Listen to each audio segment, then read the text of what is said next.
Oh, that's right. It's a Monday night. And you know what that means. It's time for some Monday Night Raw with your Weebs of the Ring. We're live again. That's right. We're live. Yeah. You didn't have to ask. You didn't have to tell. You just know because you have the notifications on. You saw that we were live. You know this for a fact. I might be a little loud, but that's fine. That's all good. Sometimes we get loud around these parts. So stay tuned. We got a go home show, a go home Monday Night Raw, where you see, with anime in our souls, thoughts of wrestling out of control. We're a freshly shaven, we we're a freshly shaven world champion here. But we're a bunch of weebs who love the entertainment of professional wrestling. So allow us to be the voices inside of your head as we go through the wrestling event of the evening, give our thoughts and predictions on what's to come, and provide an experience inclusive to all you nerds out there. So grab your steel chair, yell for the table, get put through an experience unlike any other. Brought to you, of course, by Anime Studios. This is the Weebs of the Ring. This is the sidecast. We're watching Monday Night Raw tonight. Hopefully, everybody has had a wonderful, wonderful Monday. I forgot my Intercontinental title right here because it's Monday. This is when we defend the IC title, the mid card title. The world title is going to be this weekend for the big show, SummerSlam and all that. I almost said WrestleMania, but that's besides the point. I, of course, am your lovely world champion Watkins here, back once again. I know, took a bit of a break, took a bit of a breather last week. Needed just some time to refresh and all that, plus work was really bogging me down. But yeah, no, we're good now. We are now live, and yeah, Raw starting. The Hell in a Cell is here. I don't know if they're gonna lower that later. Apparently, we're starting with the weigh-in tonight. Femi and Brock Lesnar are gonna be weighing themselves in tonight, which fine, that's fair. Ooh, 5:20.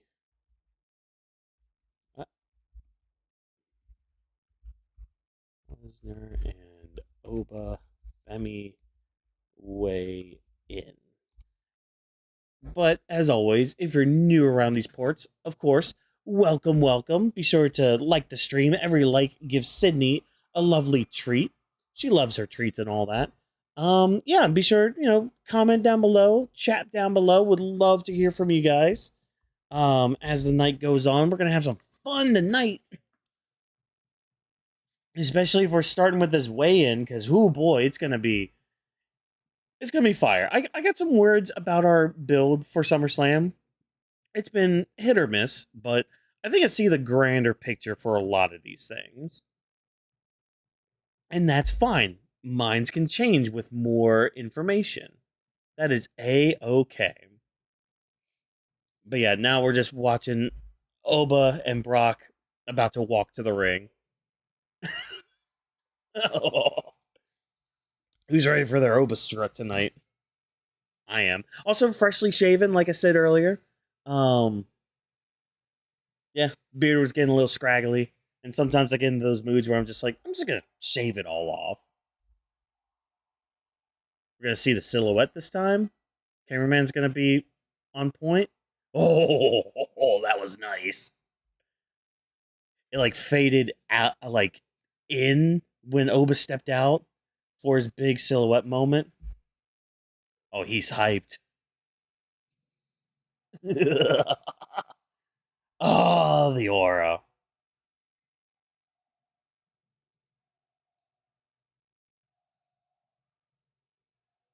Come on, Oba, you gotta get with the beat. Triple H, you're in that ring. Pull the trigger on this man.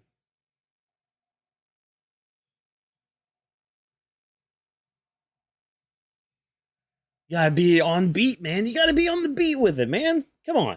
It's your song. It's your entrance. I also like how they put the cell down for this. So that way we get like the visualization. And I'm so happy that they went back to using this version of the cell. Oh, wait. I just realized his shirt is kind of, it has like the logo on there and it's Glow in the dark. Oh, that's really cool. That's really cool. I like that.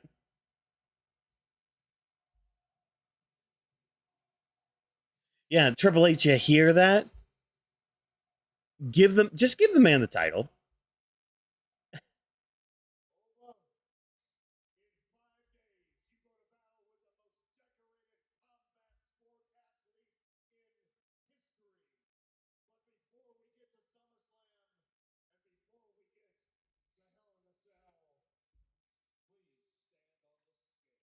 Yeah, let's see how much you weigh.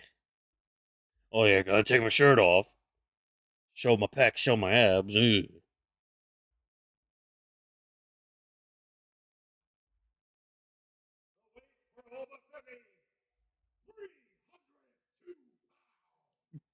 Damn. 302 smackaroonies. Give me the guitar riff.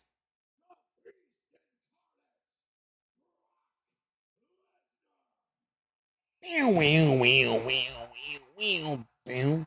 Skeet, badoo, bop, biddly, beep, badoo, pop, boop, bop, bop, badoo, pop, biddly, dope, chow.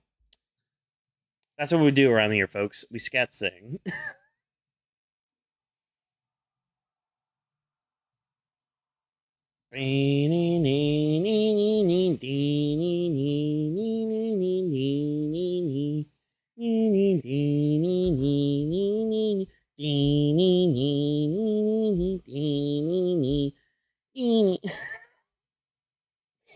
Oh, I know.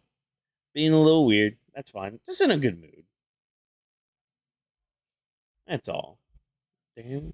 Damn. Back-a bow. Back-a-bow. Back-a-bow. Back-a-bow. Back-a-bow. Back-a-bow. Bow.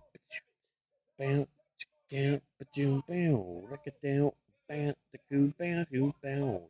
Bow. Ga-doo. Bow. Skip it out. Bow.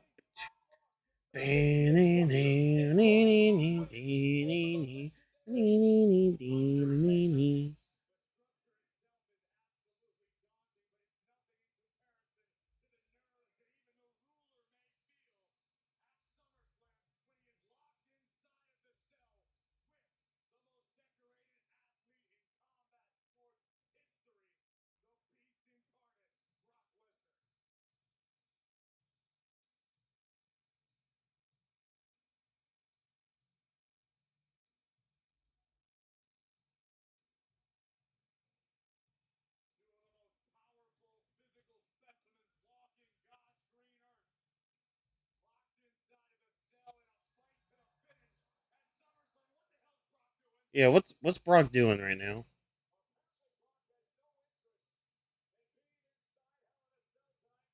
They could just lift. They could just lift the gate. Why'd Brock do that? Why is he playing these games with Oba?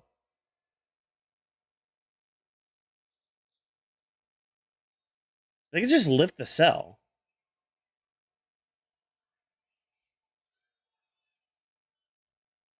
Like they could literally just lift the cell.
Sound guy from the state of California.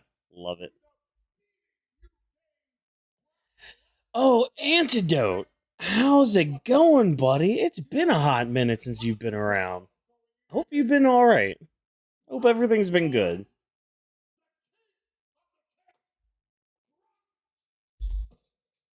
Damn, they are having some horrible mic troubles tonight.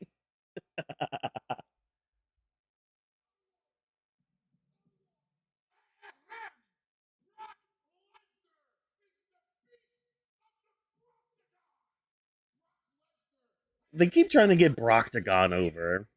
I mean, it's whatever.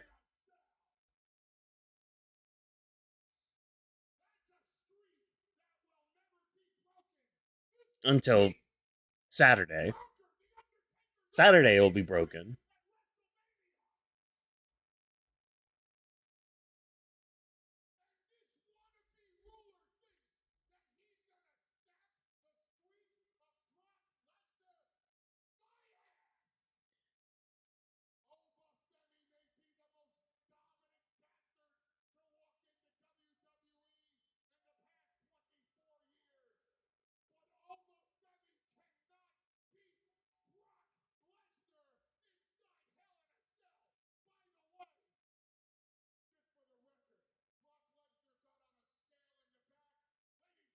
Brock on a scale in the back. 303 pounds. Ooh, a whole pound over Obafemi. Oh, is that where the whole pound is? Probably on his face.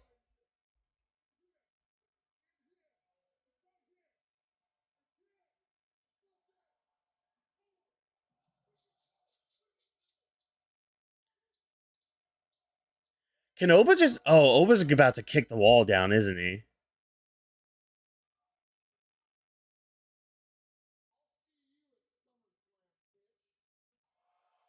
Why is bitch like the word that they use to get any heat over?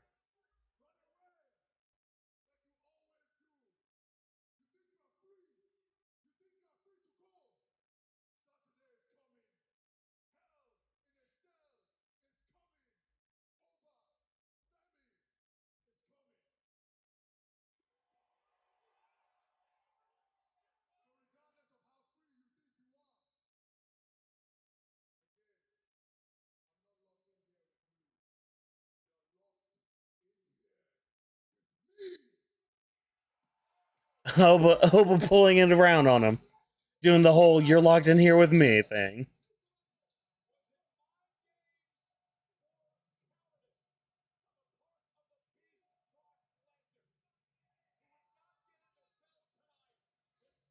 Brock's a little bitch. As I use the bitch word. I mean, alright. Good segment. Good segment. Oh, what is Oba doing? He's tossing these officers around. He's pissed.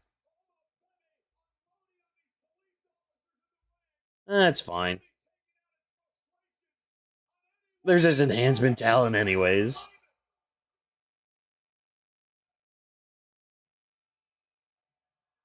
Oh, that dude! That dude oversold it.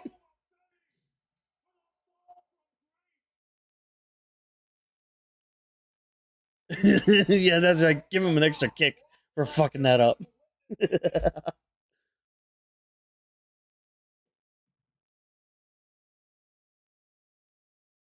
Give him a match tonight. Break that scale. They really have, and I've actually kind of like that. It kind of shows just a different version of Brock, which I'm happy with. I'm fine with. Exactly. Like it all this is doing is just feeding more into Oba, which I'm all for. And that's what a feud like this should be. It should be feeding into the new talent, building that new star. Meanwhile, chapter 6 of Roman Reigns versus Seth Rollins. Um yeah, no, I really like how they've been. If anything, this might be probably the strongest build they've had for SummerSlam this year. I'll go on record in saying that. I mean, again, thoughts about Lesnar aside, as long as he puts over Obafemi, everything will be fine. Um, they are going to absolutely smash smash that proverbial glass ceiling, and I think they're gonna put on a hell of a show. As long okay, my one big gripe, I hope that it's not during the first hour of ESPN. Do not put this Hell in a Cell match on the first hour of ESPN because this needs to be a battle. This needs to be like two animals just going at it inside of the cell. Like we need some color in this. I'm just gonna flat out say that we need some color in this.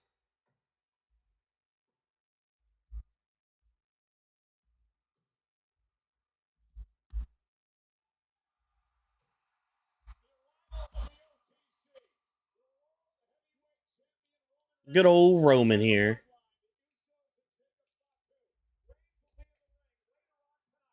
Oh, anything else?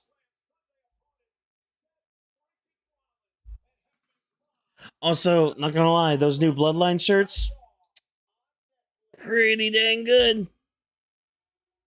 But speaking of pretty dang good, looks like we're kicking off with the Vision.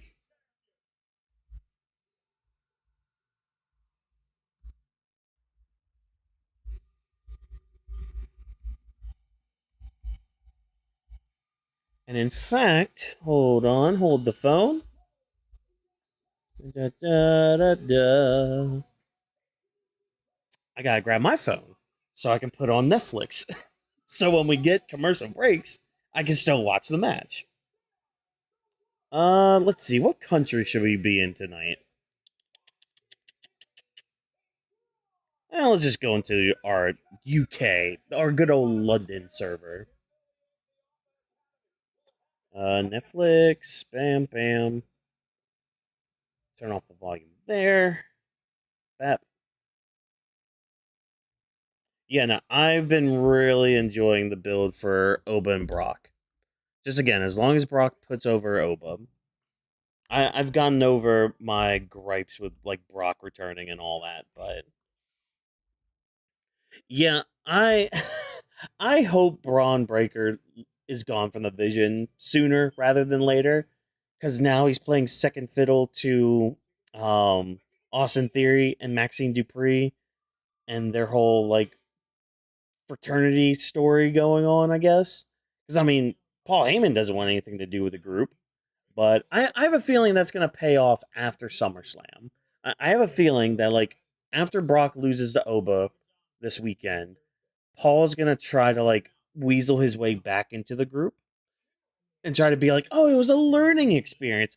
And I'm not gonna lie, I kind of hope the Vision say, hey, fuck off, Paul. You kind of just left us out to dry. Um, it would show some good character and all that, but well, that involves like some sort of nuanced storytelling from WWE, which they could be capable of doing. Look at Cody versus Punk. That could very much have some good nuance to it, but they wanted to try to build that in less than 2 weeks. But whatever, that's besides the point. Yeah, he has a lot more upside as a cocky babyface.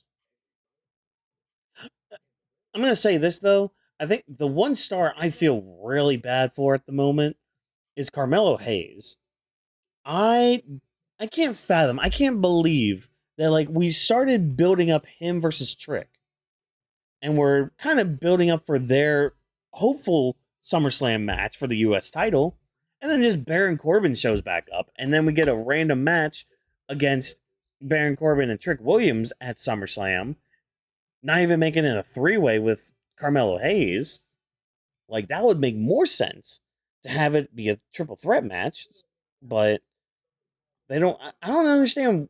Did Carmelo Hayes do something to somebody in the back to like get him off of these big PLEs? Because like the same thing gonna happen at Mania. Same thing's happening at SummerSlam. Like I don't understand why he's not getting the shots that he can get and should get. I agree. Like he would be. Take this as you will. He'd kind of be a better Kevin Knight, because I mean Kevin Knight's good in the ring, and I mean so is Carmelo Hayes, but Carmelo Hayes is also good on the mic.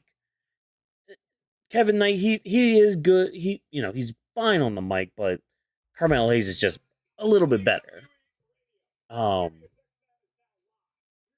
Now I will tell you one name that I think will be going to AEW, and I'm looking forward to when she does go over there. Come on, Bailey. Come on, Bailey. Make the jump sooner rather than later, please. But yeah, no, that's not always the fix all because even they have their issues too. Like I didn't watch Redemption mainly because I had other things going on. Not gonna lie, I had other things I wanted to do. Um, and like show didn't really interest me too much. It just kind of felt like a filler show. I'm sure the action was good, but then I saw some of the results. I'm like, all right, cool, neat.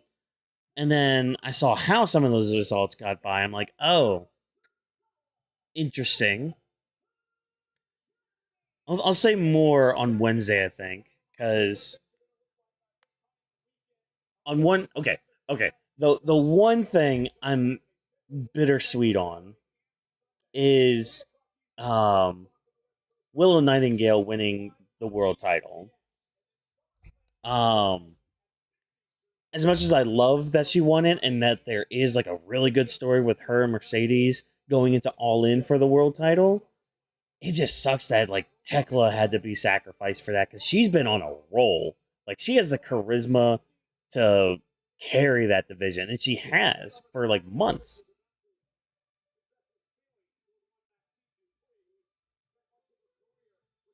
Yeah, and that's the downside. Is just like Trick also has all the makings, and I mean he's good in the ring. But like he's got the other stuff that WWE look for, the character, the build, the look, the aura and all that stuff.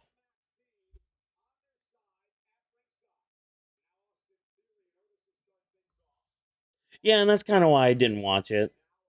Like the builds were all right going into it, but it's all about All In, which I do plan on streaming All In when that drops. Actually, I gotta check the date for that. Shit, hold on. When is All In? I gotta check the date for that because I might actually be on a bachelor party weekend that weekend. Shoot, hold on.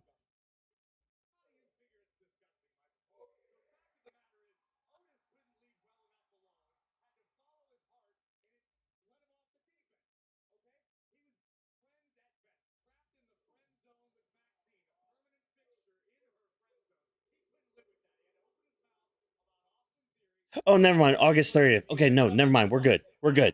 We're good. See, that makes sense. Fletcher and Bandito being match of the night. Oh, that makes all of the sense. On paper, that makes all the sense.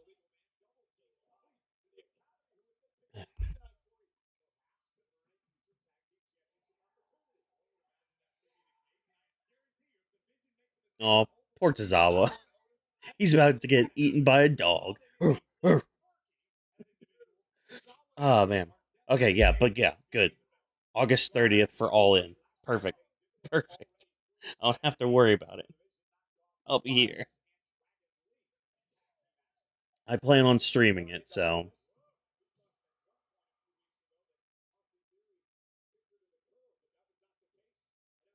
Because, man, I remember watching last year's All In. It, see, I'm still torn on All In or Double or Nothing being my show of 2025.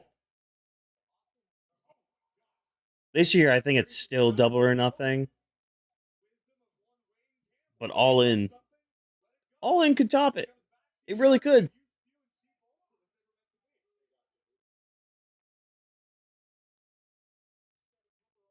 All right, now we're on commercial break, so I'm just gonna watch on my phone right here. God, I love having VPN. One day we'll have a code for you guys. I like to get one for all you guys. I feel you. I feel you. Don't worry. I feel you. I keep getting distracted myself. Sometimes I have to like just gotta take it in, you know? Oh man.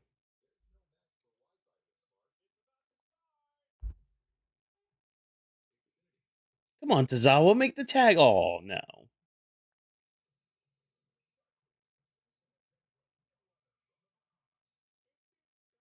It's so funny how like the Vision have turned into basically a group of bros. Like they're just a group of bros just broing out.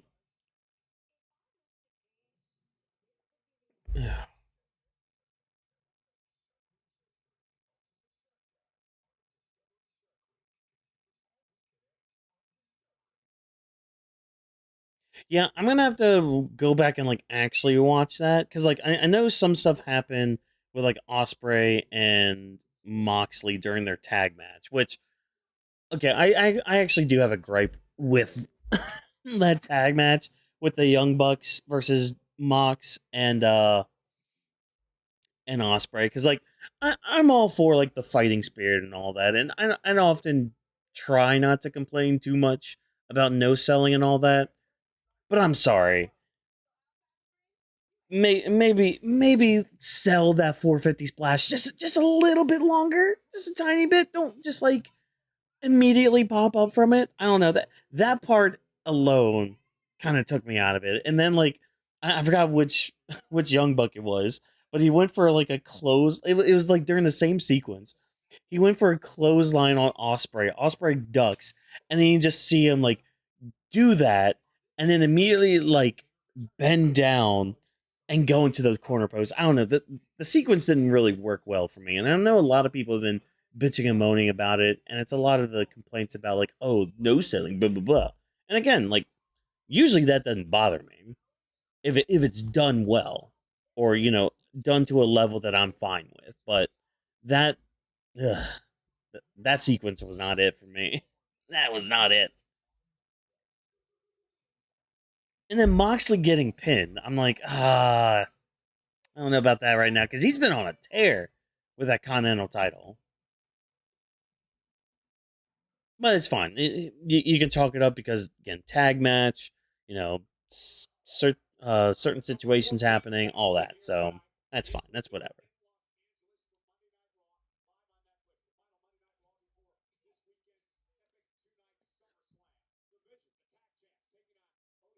I'm gonna laugh if Alpha Academy win this match somehow.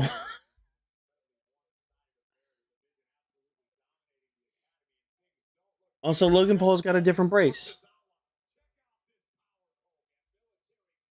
Oh, Mox did. Okay, I heard he ate some, but again, I have to go back and like actually watch. I know they posted the highlights up. Just haven't had the time to like actually do it. Maybe I will after all. We'll see.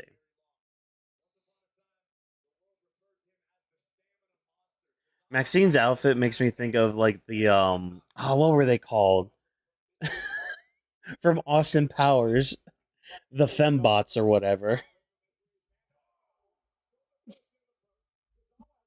because of her outfit, just poking out.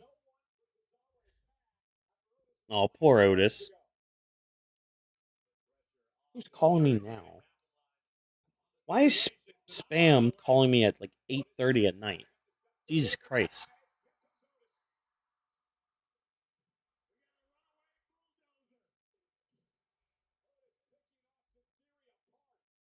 See, 20 super kicks is crazy though. Again, I come from the era where that was a finishing move. I love how Otis just like dumped Austin Theory right there. He's just like, I love Otis, man. Oh yeah, get him, you former Money in the Bank winner.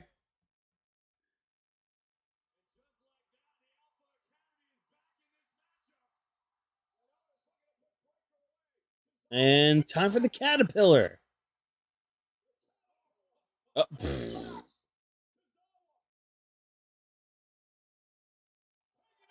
Oh, took out Austin Theory. Wait, isn't Braun Breaker's the legal man? I think, isn't he? I thought Braun was the legal man.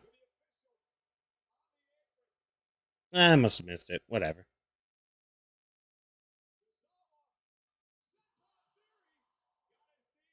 Uh huh. Yeah, pretty good. Damn. Oh, that's self from Otis. Otis is one of the luckiest bastards.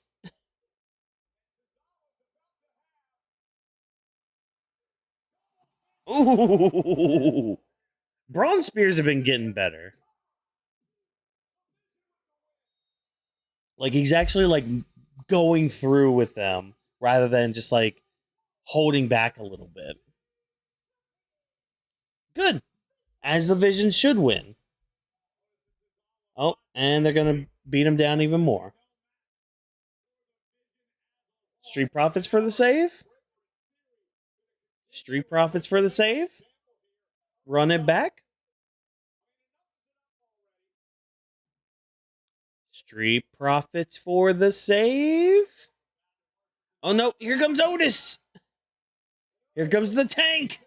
Oh my god. I just love how stocky Otis is. Clubby little clothesline. Vader bomb? No? What? What is Otis doing? Maxxine, what are you doing? Is he gonna like? No, Otis, come on, man. I don't blame you, Otis. I don't blame you, but damn it. Damn it, man. Think with this head, not the other one.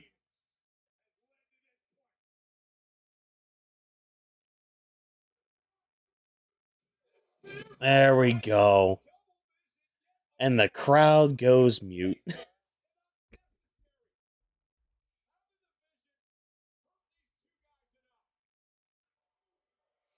I told you.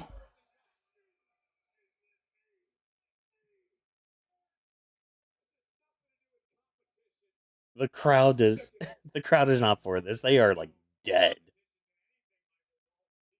They are dead so.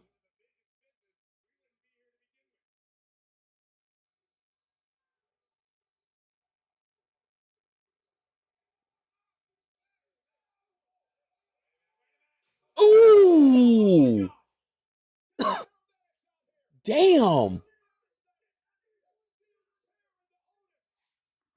Okay, Austin Theory. Finally. Finally something from him. Something more than just like I'm generic, man.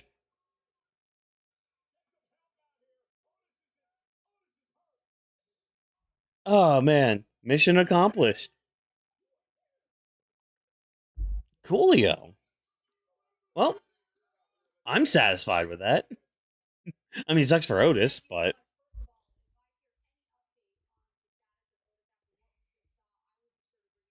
for some backstage shenanigans. Yeah.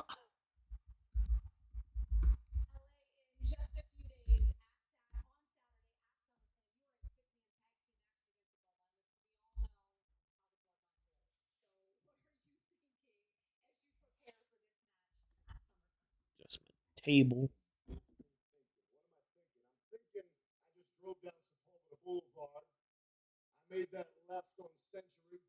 I love how you can see everyone's reflections in LA Knight's sunglasses. Ah, I love it.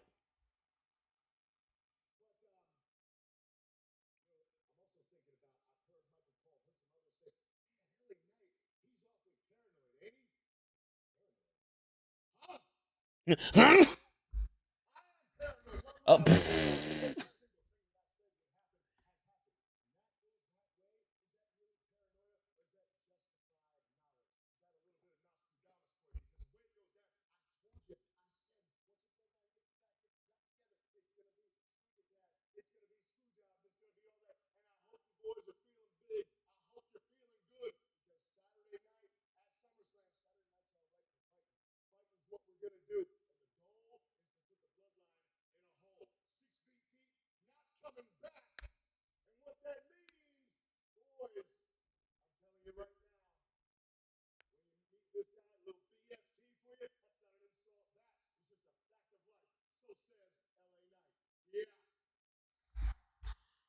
Oh man, good promo from LA Knight there.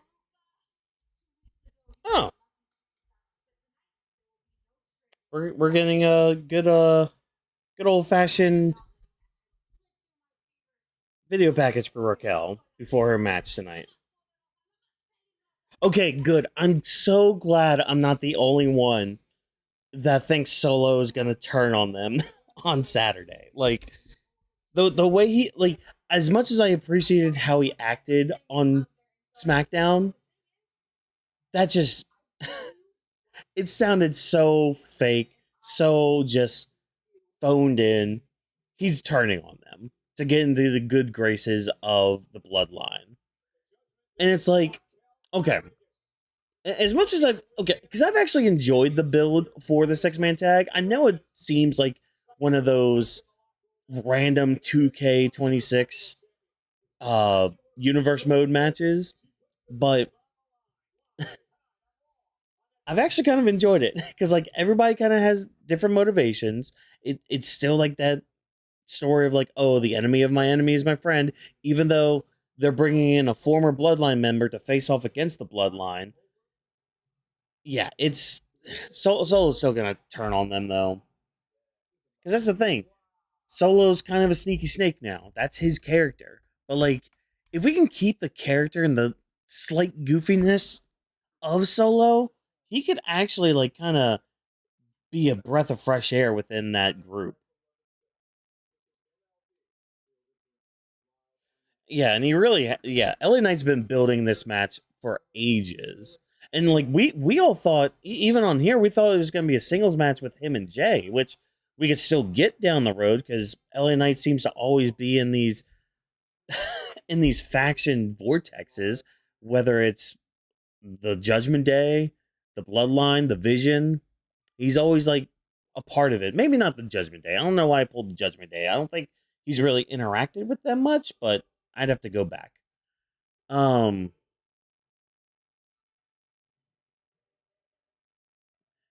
but it's just like I get the understanding of like being scared that like the Bloodline is going to come back in full force as they are or as they were, but really they haven't. Like Roman's been winning his matches relatively cleanly. There have been a few asterisks, mainly with Jacob Fatu, but it wasn't him like purposefully cheating. It's just like, hey, there's a way around this. I can use this exposed turnbuckle real quick. Or we're in a not a bloodline rules match. A oh, what do they call it again? Tribal combat match, which is basically no DQ. So, you know, he was still fighting within the rules. Nobody's been helping Roman at all in these matches. Even he even told them not to touch Seth at all, like we saw last week. So like I don't know why all these people are like trying to bring up these like, oh, bloodline are cheating. They're helping each other, blah blah blah. If anything, what's happening is now that Roman has a title, everybody's gravitating back towards him. He has the power now. So it's like, okay, let's actually hang out a bit. Let's help each other out cuz hey, we're family, right? We're familia. You know, family helps family, family supports family, family like builds family up. Yeah, let's just hang out a little bit. That's basically what the Usos are doing. Just sucking up to Roman so that way they can have and feel that power again because they can't get the tag titles for some reason. We can't do Usos versus the Vision. We can't do anything with the tag titles. That's a whole other conversation for a whole other day. Yeah, exactly. Like they'll slowly get back because like we've had in like the big instance was when Jacob Fatu attacked oh what was that one celebrity?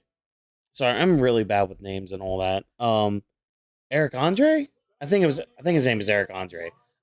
when he beat him up, and that was on Roman's orders. Like Roman told him to finish him off, and like that was the old Roman coming back. So it's just like once Roman starts getting corrupted by that title, kind of like how Cody is, but again, we got to talk about nuance with WWE.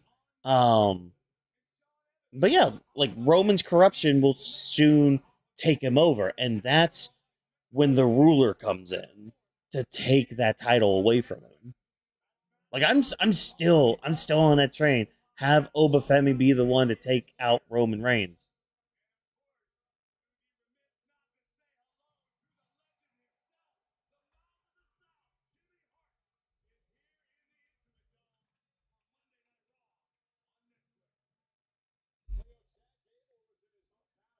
Uh oh, look at Chad Gable all smiles back in his hometown. That's one story. That's one match I'm really looking forward to this weekend. Chad Gable versus Penta. Another one that just like another story that just kind of like fell into WWE's hands and is actually kind of done pretty well too.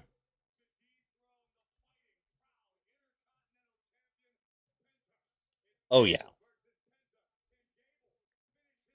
man, it still baffles me. I know it's 2026 and all that, but it still baffles me that we're in this era now where Roman is beloved. Because I remember 2015, I remember 2016, 2017, 2018, 2019. I remember all that. I remember the people saying how much they hated Roman. And now look at us.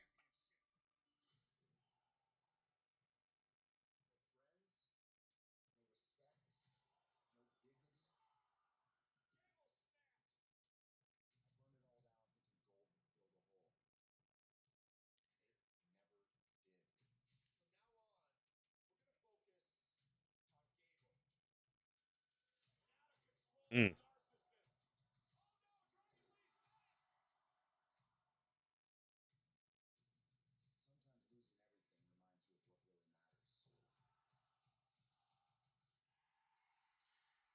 Yeah, that El Grande Americana match is still match of the year for me.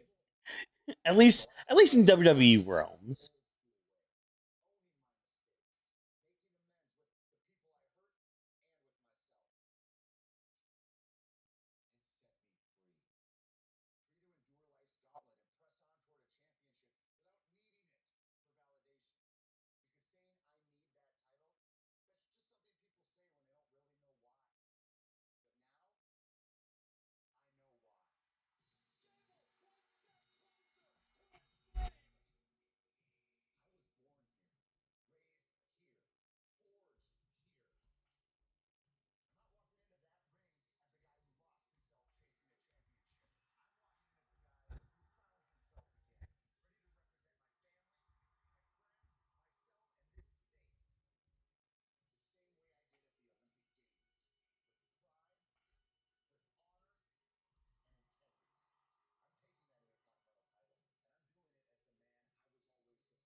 Oh, another promo, I guess.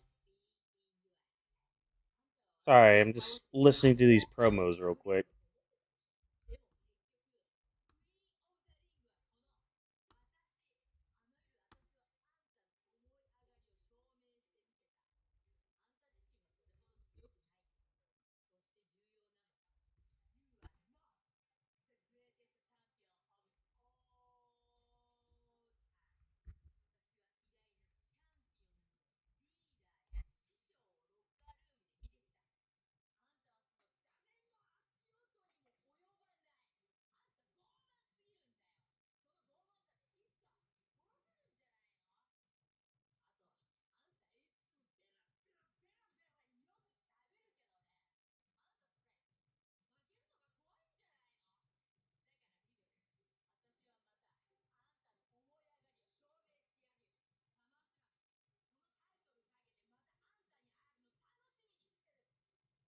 God, I hope Io wins. And not because of a Danhausen curse.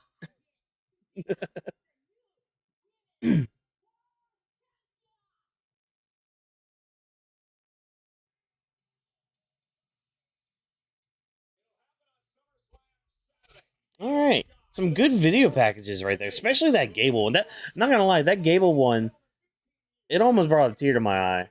I'm not gonna lie, that was pretty good, especially mainly when he was just like when people say they need something, they don't understand why they need it, but when you want something, you understand your why. That's really good.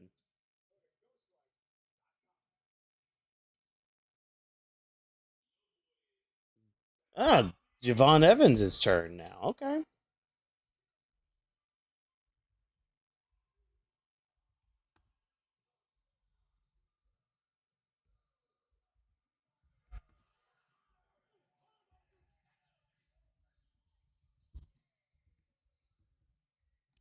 And also, I'm sorry. Get that title off of Liv. She hadn't done shit since WrestleMania. Give it to somebody who will actually probably fight. And if she doesn't drop it to Io, then it better be a returning Stephanie Vaquer. Because the fact she went, when was Mania? It was like what, late April? 3 months, 100 days. I think I saw today. 100 days with zero defenses. That's ridiculous. That's stupid. I remember when they had a 30-day clause to defend a title. And if you didn't defend it in that 30 days, you'd be stripped of it. Rhea. You think you're escaping that too, Miss I'm injured. Said we're doing an interim championship.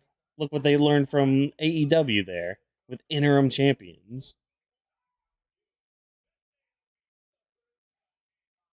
But no, AEW is not competition. No, no. They're not a competition. Yeah, that's my one thing. I wish they would change Gable's music. They need to change it. It needs to be something catchier, something better, something to get us hyped for him to win. So fun fact, because you mentioned 2015, so that's when I came back to wrestling. Because like, what was it? I mainly watched back in 2002 to like '07. Actually, hold that thought. Might have to hold that thought for a second.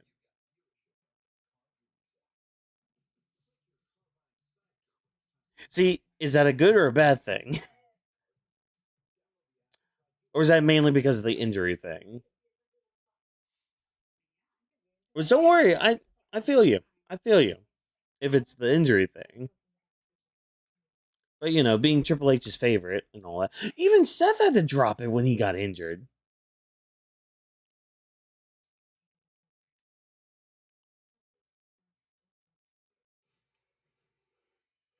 Oh, that Insidious trailer got me. Holy crap. Yeah, it's not good. It's not a good thing. Like just it's fine if you strip them of the title. It's okay. Because when they come back, they're gonna go for it anyways. Said we gotta do it an interim champion.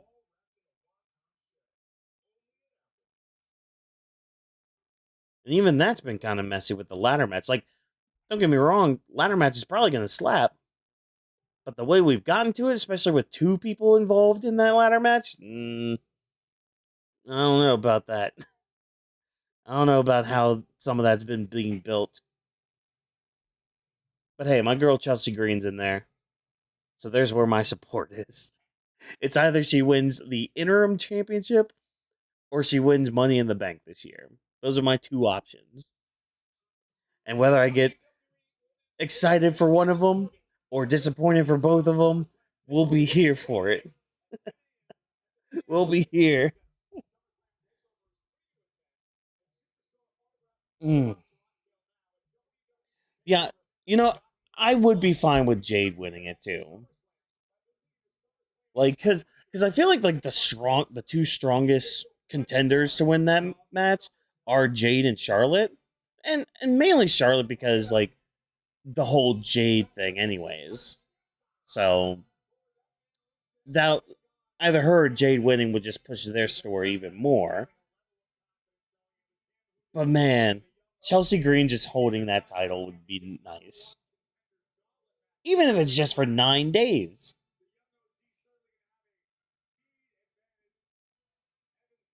Yeah, we're gonna do a predictions show on Thursday where we're gonna talk more about the build and all that. Like I'm actually gonna be writing some notes so I can actually like have a better thought through it all. Plus Vash will be back. Vash got a new place, so he's gonna have a new setup, and I won't be alone doing these reactions anymore. Not that I'm alone now, but you know, more minds to bounce off of, or at least during the big shows and all that.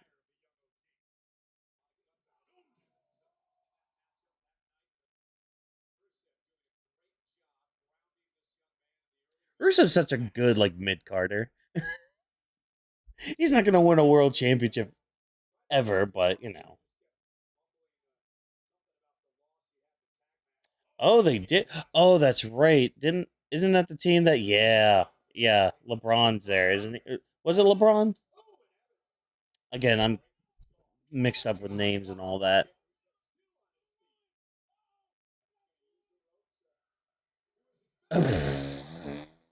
Get him, Javon.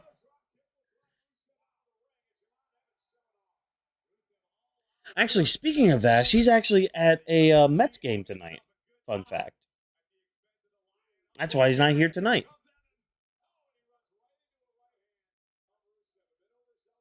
Oh, totally. Like he would have been there like early '90s with Hogan, or yeah, late '80s. Actually, yeah, probably more late '80s. Yeah, he had a main event in Madison Square Garden. Oh, he's about 30 years too late. 40, almost 40 now. Wow, never mind. Oh God. Oh,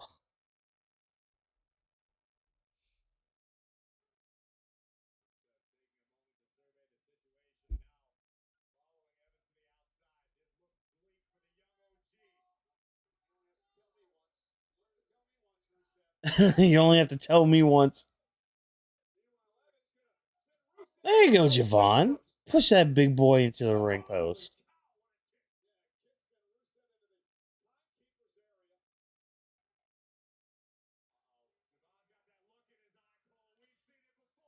I like how Javon's added this thing into his arsenal. I don't know what he's gonna call it yet. Right into the timekeeper's area. You're not supposed to be there. Get back in the ring. Rusev Day. Rusev. Oh my God.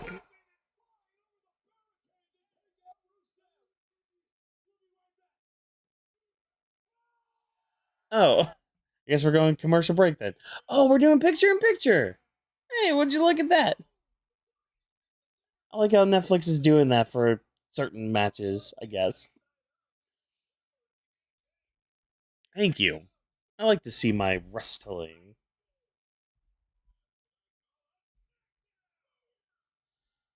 Ooh.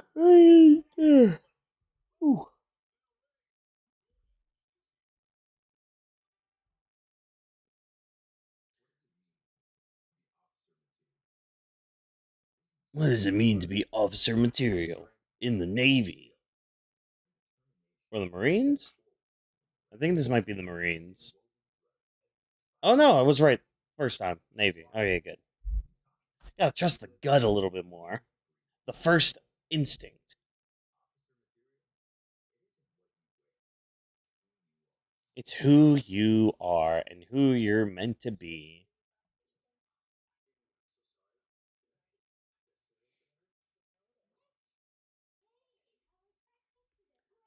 Oh, meanwhile, Rusev's.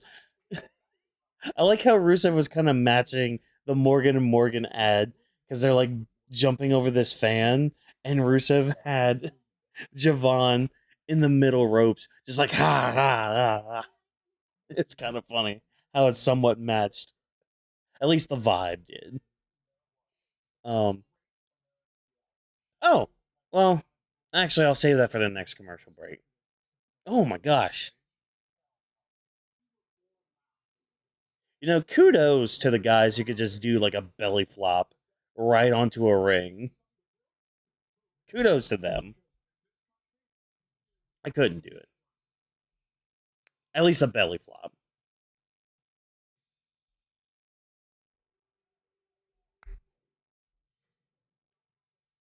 Also, who plans on seeing Spider Man this weekend? I got my tickets for Saturday. Gonna see it Saturday afternoon ish. Yeah, ish. Yeah, ish. Um.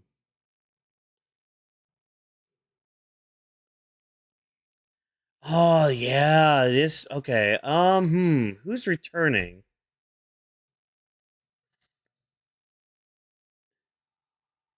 Okay. All right, all right. You know what? Damn right we're in there for this Spider-Man this weekend. You know what? Okay, okay. I think it's going to be during the ladder match for the interim title because it's very odd that it's just a 5-woman ladder match. So I feel like we're going to add a person there. And I'm tossing up two names. There's two possibilities I think.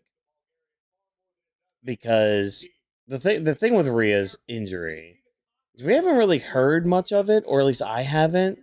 Um, at least nothing's really come across my timeline or like algorithm with what is actually going on, and they've kind of kept it under wraps. And doing this whole interim champion thing is odd, at least in WWE standards, and why they're just not stripping her of the title. Um, it could be a thing where she just comes back and it's just a ladder match for the women's title, a 6-way at that point. But it might end up being AJ. It might be AJ Lee just coming back and all that. And I know that's not like a big return, but she hasn't been here since like Mania. Her getting an interim title, I mean, put her on SmackDown, same show as Punk for a bit. They're married and all that. Um, but yeah, that's just my thing. Is yeah, yeah. It's just odd that there's like just 5 women in there. It's very similar. When was it? It was Mania. Wasn't 32. Was it 33? 33 where the Hardys came back and won the tag titles? I think it was 33. Um cuz yeah, they came back in that ladder match and won the tag titles. So it could be that too. That kind of vibe, I mean. Oh, is Rusev all right?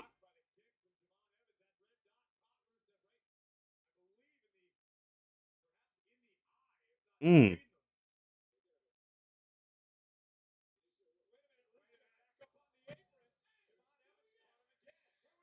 Oh, I guess we're good. I guess Rusev's good. The camera just kind of like held on Javon as the ref was checking on him, and the crowd woke back up. Well, hopefully Rusev's good. Ooh, Machka kick. That was a stiff one too.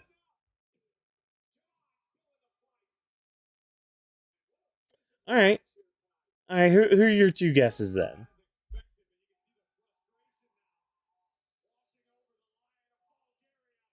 Because I have a third option too, but I'd rather her stay on Raw. That's just me though.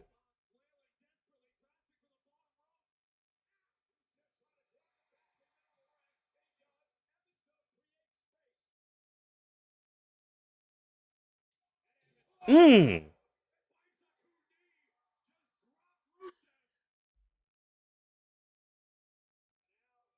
So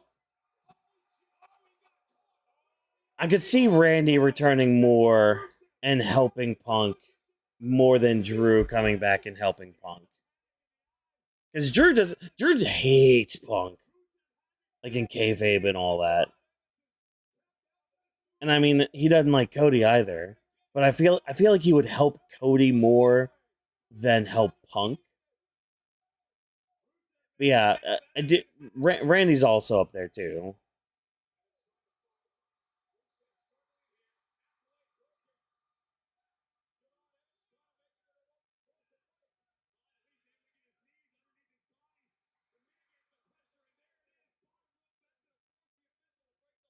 Come on, Rusev. Get him back in the middle of the ring.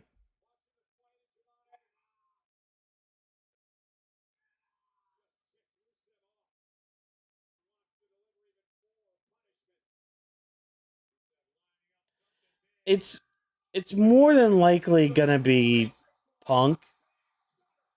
Ooh, nice sell on the stunner, Rusev. Because they will refuse to turn Cody heel, and Cody's even said like he turns heel and Kingdom's gone. They're not gonna want to get rid of Kingdom,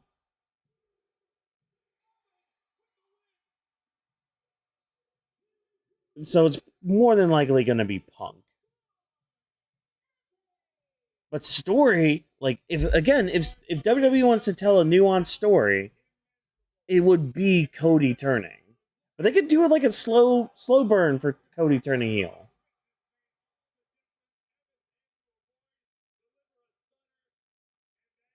Like I love Cody, but his character like Punk is was saying a lot of truths on Friday. Like Cody always tries to play the victim, tries to make his opponent be the villain, no matter who it is. He can't just have a simple fight between a friend, a simple battle against here's the thing. Back in high school when I would wrestle and all that, like I've fought friends before in wrestling matches. One of my best friends, like he went to the other high school and we had a wrestling match, and I beat him and all that. No ill will between us two, but it's just like you got to have a match to decide like who's the better person. And yeah, it sucks. It sucks when you lose to your friend and all that, but like at the end of the day, you're still friends and all that. Like you can't let the competition overtake you, or at least in this instance with WWE, you can't let the title blind you of who your supports are. And Cody's been doing that a lot with almost every single opponent he has. Like Cody doesn't have any more friends after Punk.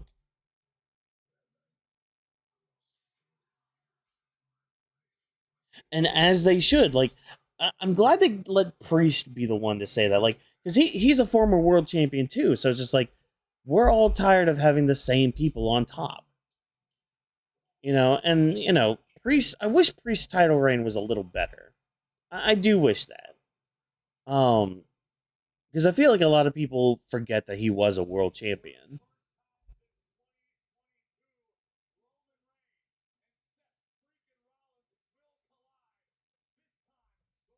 And plus, Cody's words too is just like when you get away from the boys. It's just like when he said that to Priest, I kind of sat there and just like, why would you want to get away from the rest of the roster like that? Like, if you're the supposed locker room leader, wouldn't you like want to be part of the boys? I guess, but again, like Cody just lives in a whole different realm than everybody else on the roster.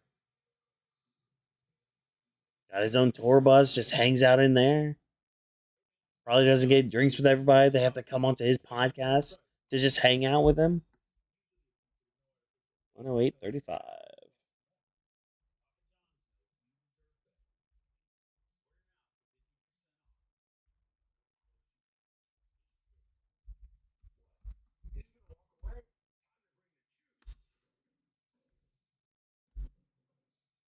Hmm.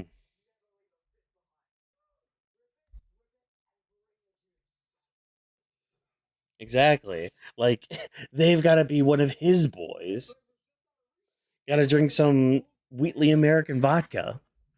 So good, you drink it sweetly.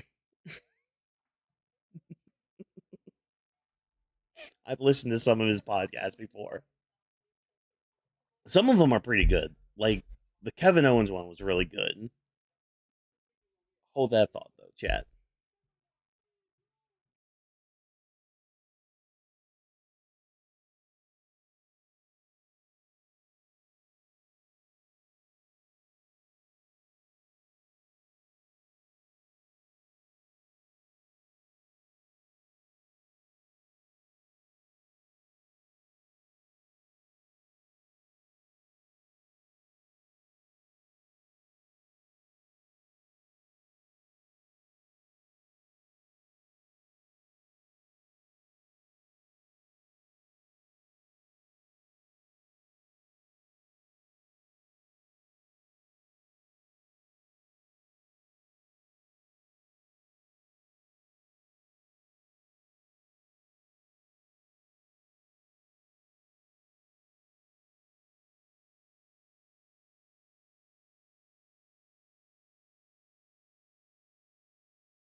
All right, chat, we're back. Um Also, you can't be one of the boys when you're eating the drumstick from the bottom up. But yeah.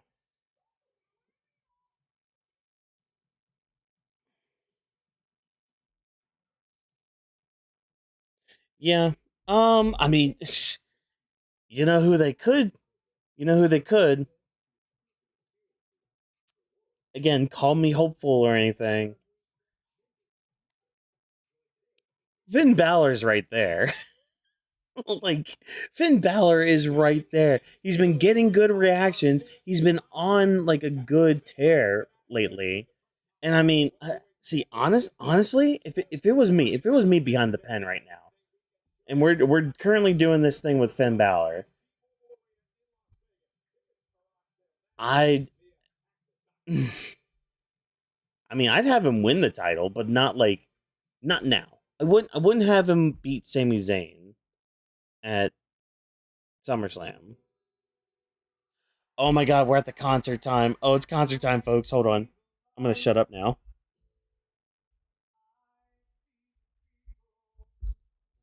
It's a Joe Hendry concert.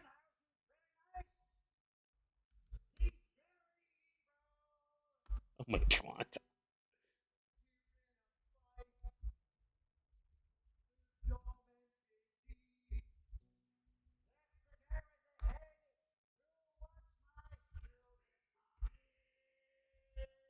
Oh my God, Danhausen. He can't sing at all. Also, why does he have a pipe organ? I hope he does too, but I also kind of have Sammy winning that match Sunday. Sunday? Yeah, Sunday.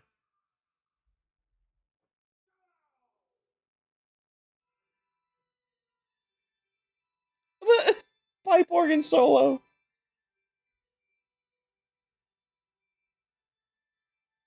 Oh my God. Freaking Danhausen. I can't.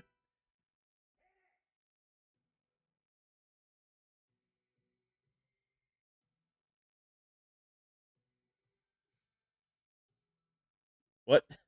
Do they have a full dance sequence? Oh my God, they have a full dance sequence.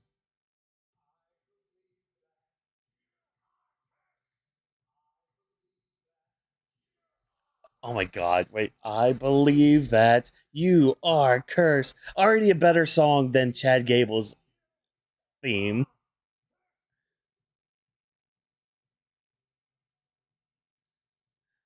This crowd is not feeling it. They're just sitting there like, no, this is funny. This is great. Oh my god, the Danhausen dancers.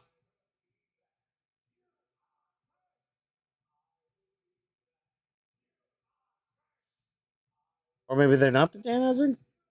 I don't know. Whatever. They got dancers here.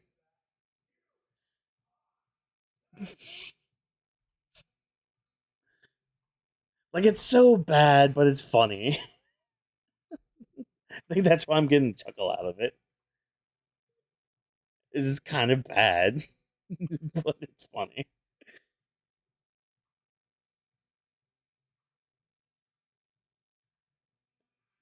I believe that you are cursed. Man, this crowd sucks tonight. It's like they were loud for Oba. They popped for Javon once.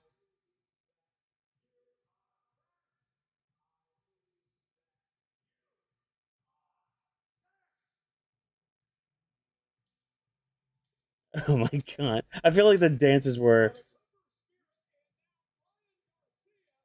Oh, there we go. Celebrity involvement.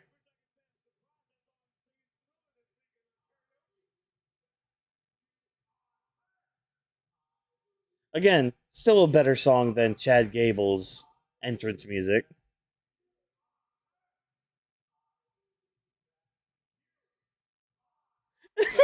Sticks and unentertained. Oh man. Wait, what? What? Whoa, whoa, whoa, Joe Hendry!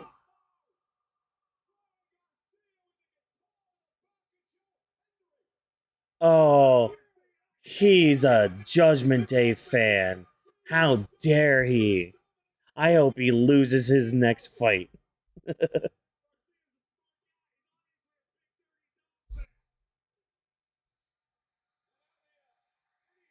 Get him, Minniehausens. Get them.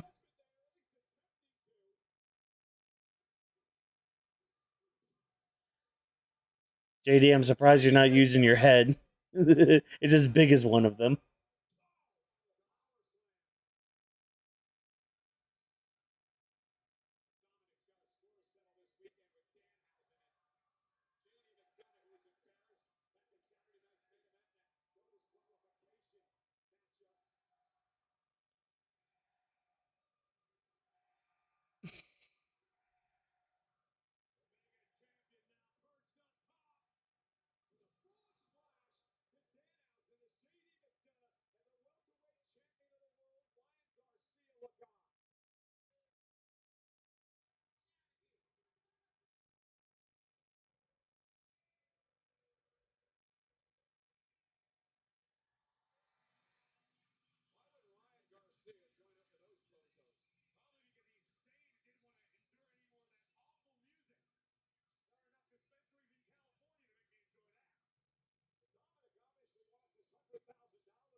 Not the keyboard.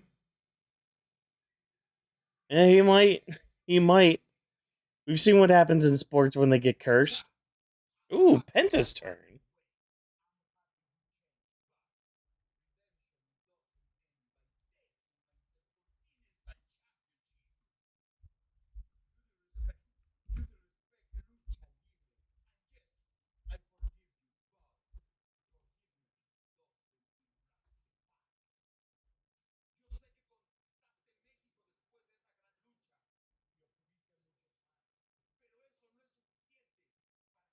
It's not enough to be Penta. Good. Good.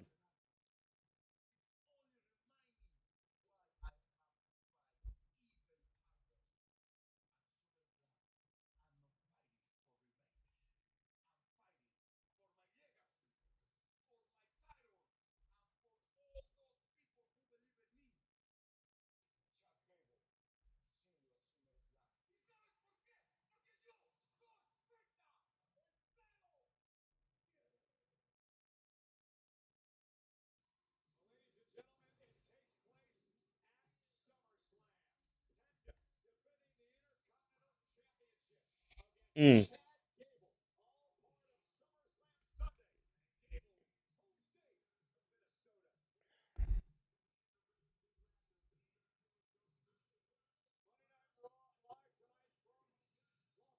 You know, what was it? Was it last week? Raw ended a little early. Kind of hope it ends a little early tonight. Not gonna lie.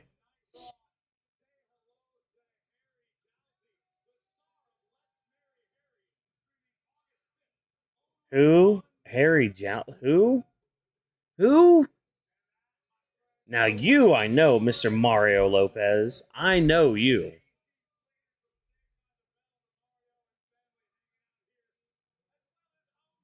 I also know you, O'Shea Jackson. Big Bailey fan. Yeah, where's Bailey at?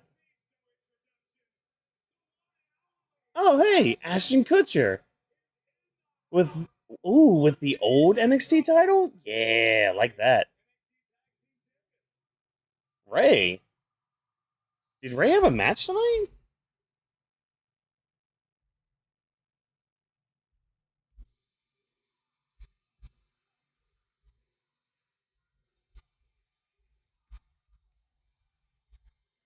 What's Ray doing out here? I don't think I saw he had a match tonight.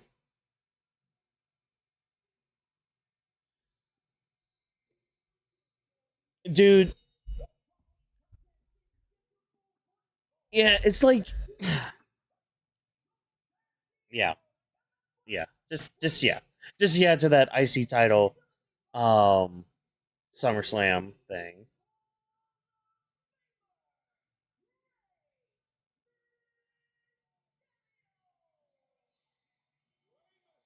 Oh, he's facing Ethan Page. Oh.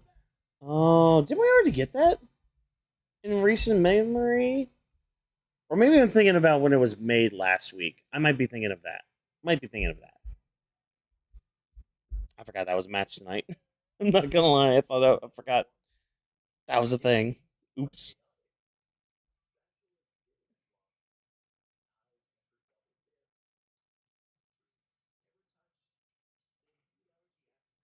Mm.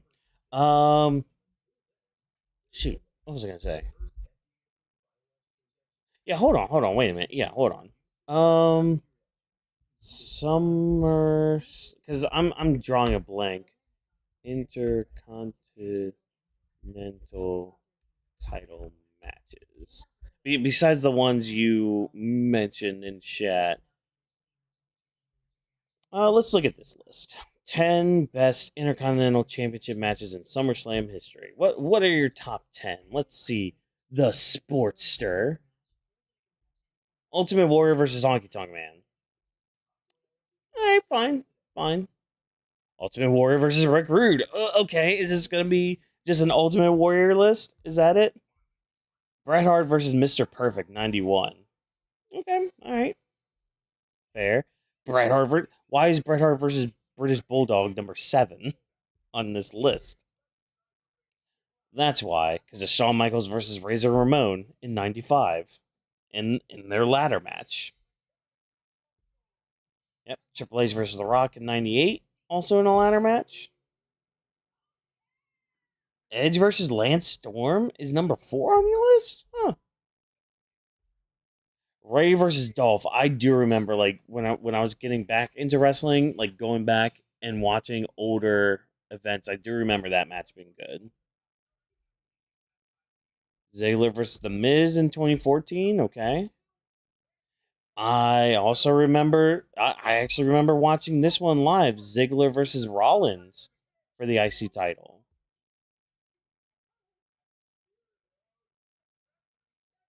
Yeah, that's when Seth won. All right, cool. What other ones can we look at? 7 best intercon. All right, this one is a list from Sportskeeda. 7 best intercontinental title matches in history. What's your list? Oh my god, I hate these like news sites with all their ads. Okay, come on. All right. All right, Sportskeeda, what you got for us? Number 7, Chris Benoit versus Rob Van Dam. Yes, that was a good match back in '02. There's Rey Mysterio versus Dolph Ziggler again back in '09. Rollins versus Ziggler in 2018.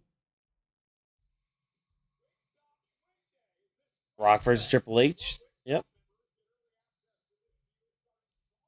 Uh, Hart versus Mr. Perfect. Yep.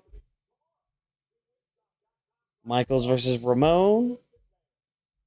And yeah, okay. All right. So a lot of these lists are pretty much the same, which is fair.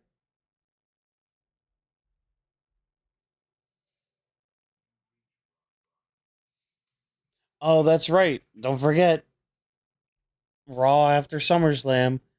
Enzo and Cass are coming back.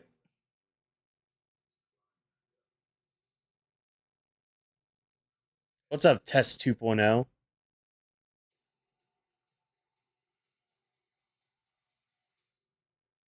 8-3. Well, we saw his face.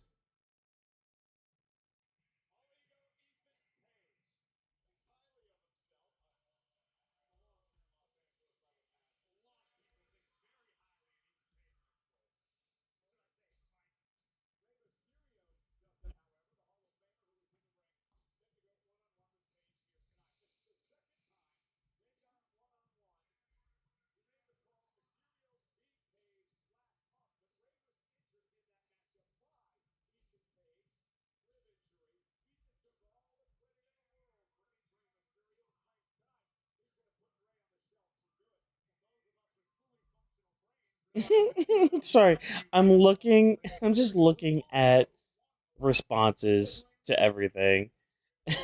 If anyone thought that was a good television, then they are the problem.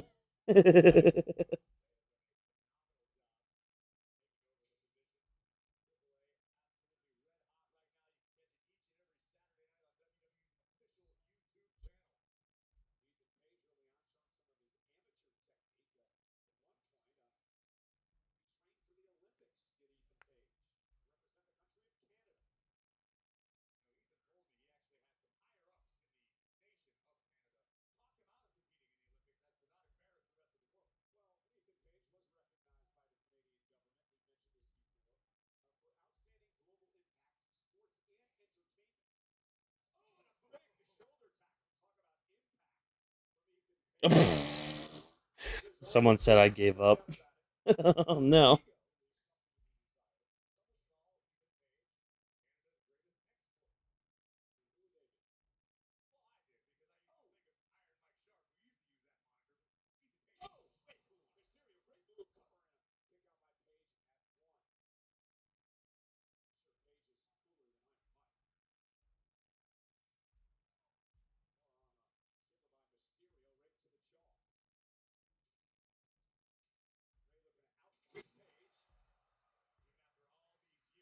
Mm.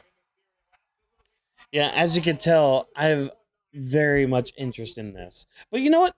I think this leads into a good. Oh my God, Ray, just sitting on him. Oh, yeah. And now look at Ethan Page. He's just doing nothing with Rusev.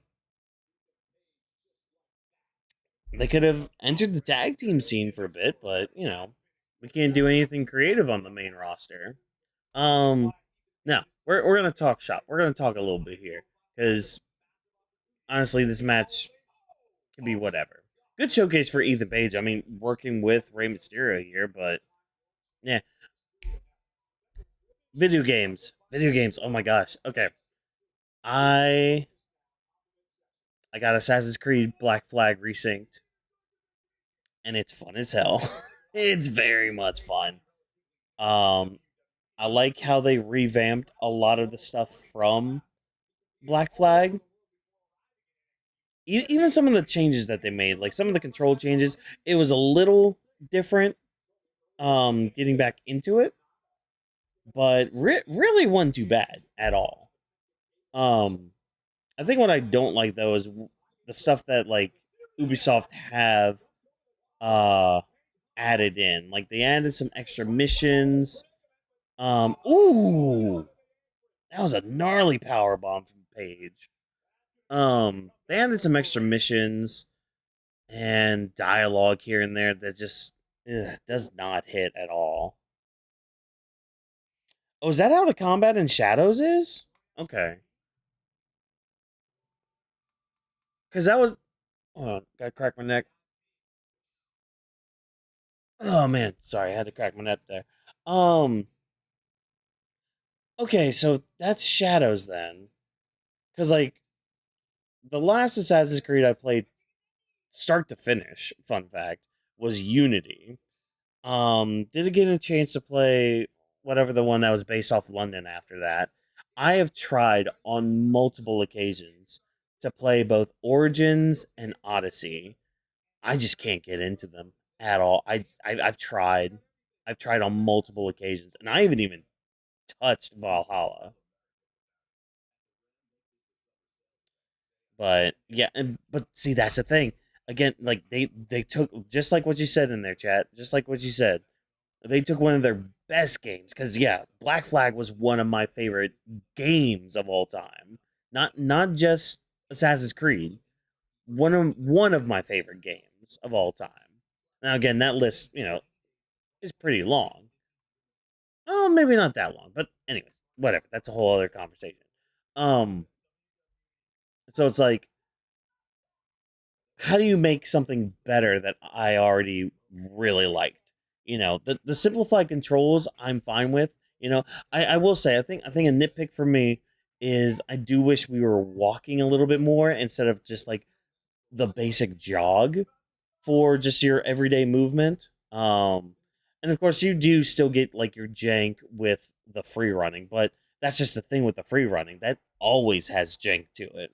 That's kind of what makes the Assassin's Creed games kind of fun, is when you like miss a building or something, or like you just randomly jump off like a scaffolding or something. Like it could be fun, or like I guess in Assassin's Creed Black Flag terms, like I'll be going up to cut off the flag from an enemy ship, and then I'm trying to go down. I'm just holding B, but instead it has me dive into the ocean. I'm just like, guys, let let me like not do that. I want to go down so I can assassinate somebody because I have a flow when I'm taking over a ship.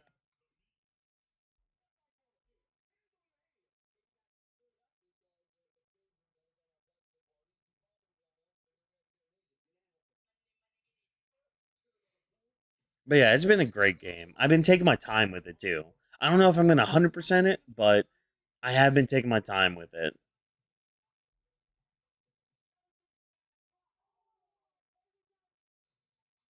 Like I've got my fleet going and all that. I've been upgrading the hideout and everything.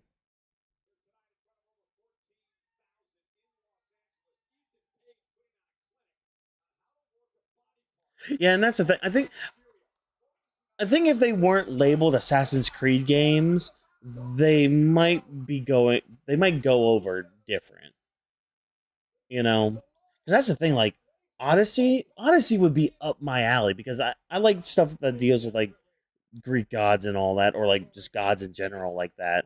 Just a sense of the not the unknown, like not the occult either, or I don't know how to really rightfully explain it. I guess like things that like you end up like having to deal with like the gods and all that, I guess, or whatever, or like you have to end up getting like up to that power or something. I don't know, whatever. Um, I like stories like that. I like games like that because again, games to me are just fantasy. They're just a whole other world. So yeah, let me just be a little batshit crazy with it. Oh, nice kick from Ethan Page. That's why I like wrestling. Like in a way, if you alter your mind a little bit, these are basically just demigods, just fighting it out each and every week in their own coliseum. Like, granted there are different levels to it, and different realms of gods. When it comes to like different companies and everything, but kind of the same aspect there. Syndicate, that's the one I was thinking of because that's the one that's based in London. I was streaming 2 for a bit. Because, like, the whole Ezio trilogy, I mean, I mainly grew up with that. Oh, you'd put it up that high. Ooh. Because Brotherhood's the other one that I kind of put up on a pedestal as well. Not gonna lie, Revelations is also kind of slept on too. I really like the hook that they added to that. That was a cool little concept.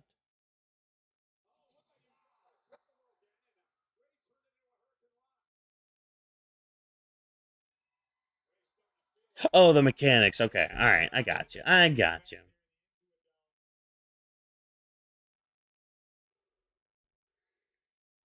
Maybe I'll get back to streaming too. I have some VODs I still need to put up on my personal channel. They have been holding off on. Um.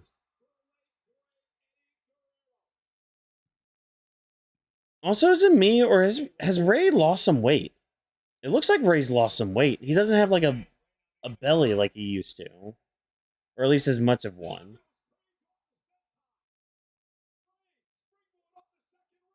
Oh,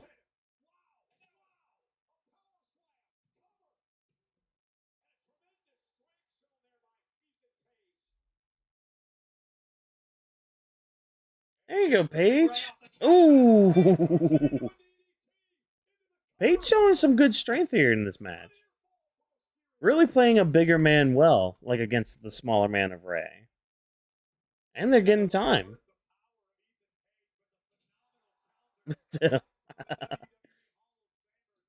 I'm sure his body feels 87 years old.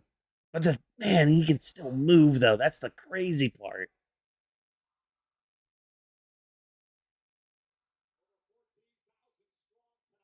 Oh yeah, there's our typical WWE This Is Awesome chance.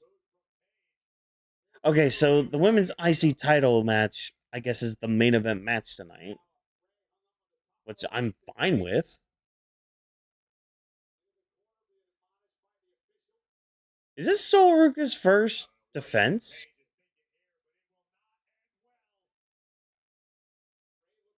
Because that's another one that hasn't been doing much of anything since she won the title.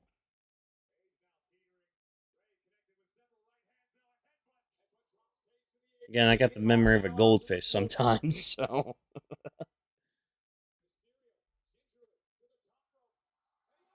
Ooh!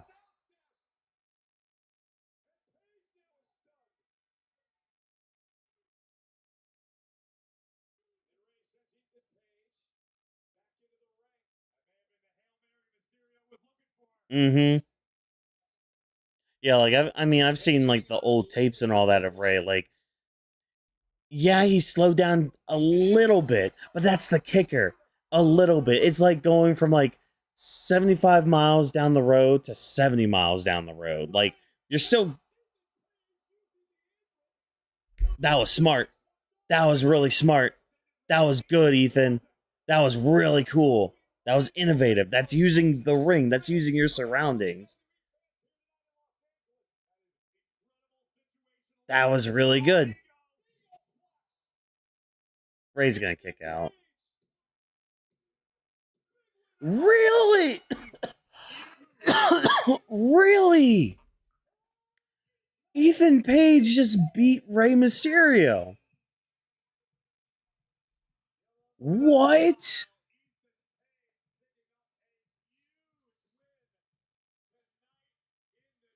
Oh, that's a big win for him. All right, good. Get you some good experience points.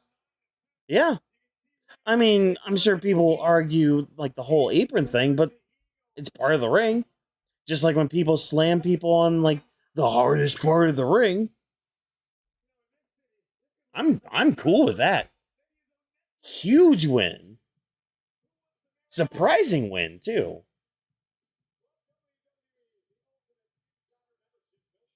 And I'm not really mad at it. Again, he just got some points there.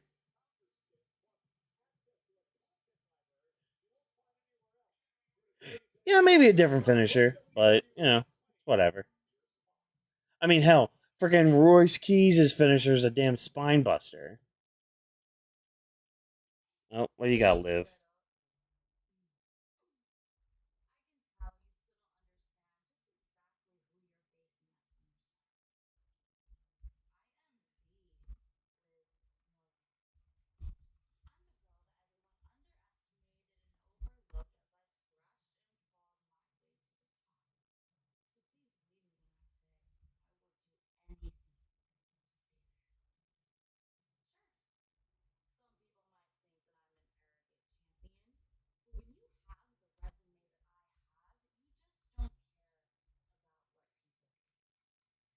Oh, for sure. Hell, he might be the one to take it off Chad Gable.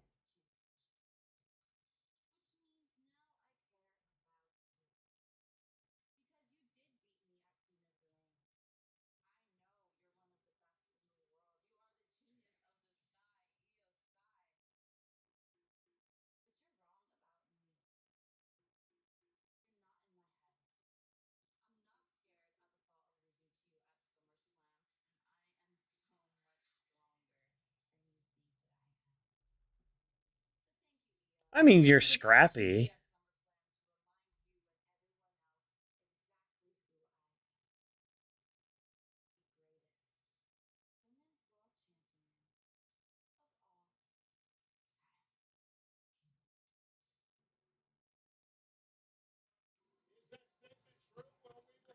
What's funny is I thought the same thing about Alexa Bliss way back in the day too, and then like they pushed her, and then her character skyrocketed. You know, and I'm kind of the same with Liv too. Like I feel you. I feel you. Like, oh no.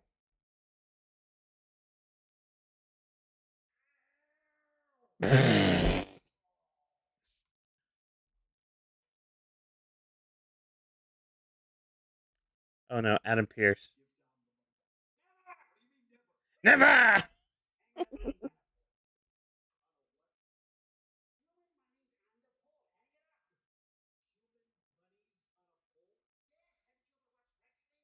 What?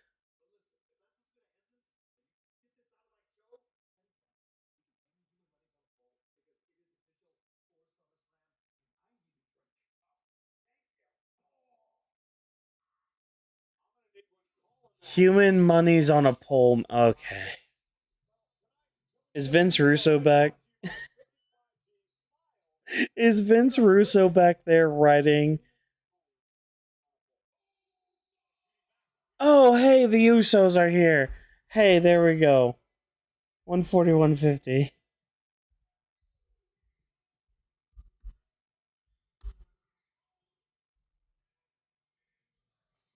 Oh. 2K28. Oh, man. Can we yeet on beat?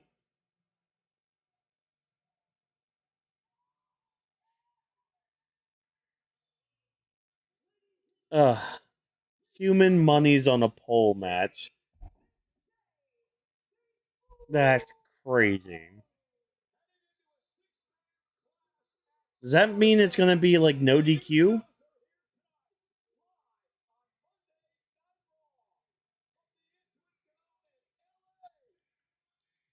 course, you know what? Watch the bag of human monies be booby trapped. Yep, I can already see it now happening. Dom gets up there, tries to take the money bag down, and it just like explodes in like black goo or something. I don't know.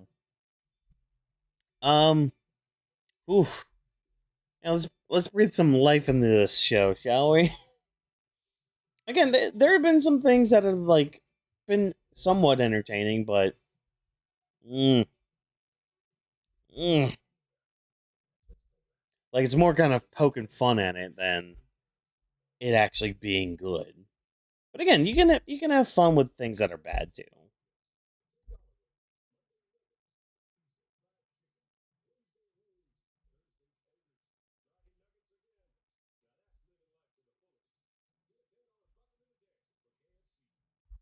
Pfft.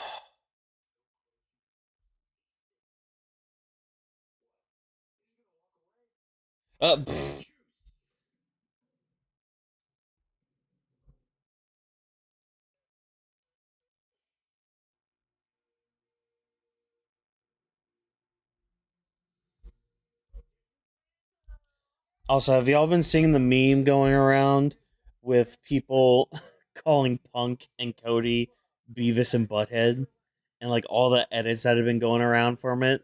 It's been great. Oh, it's been amazing.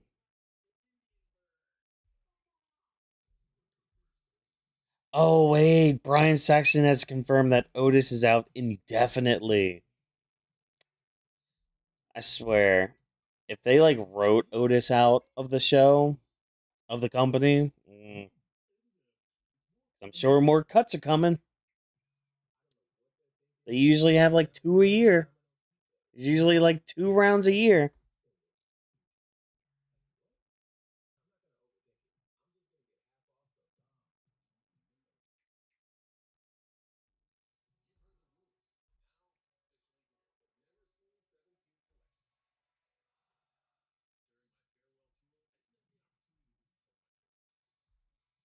Mm.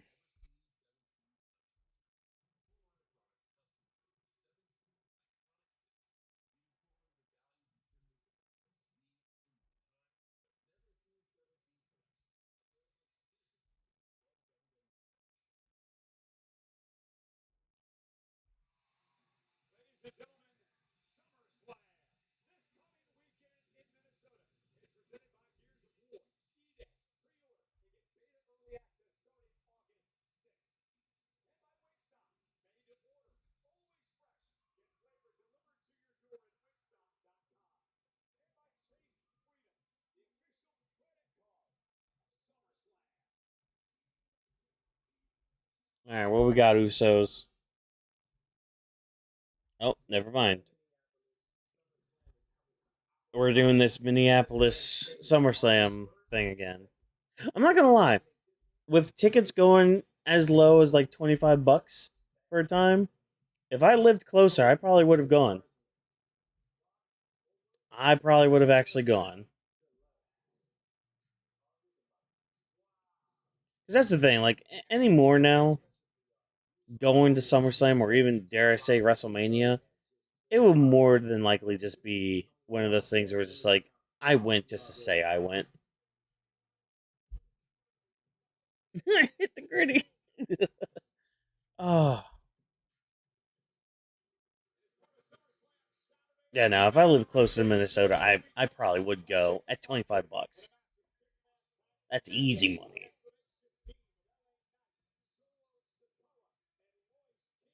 I gotta see when the next AEW show close to me is happening.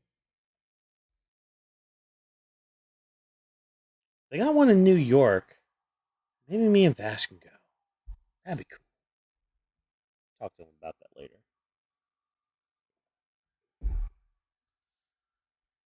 Yeah, AEW show would be better. Yeah, more bang for your buck.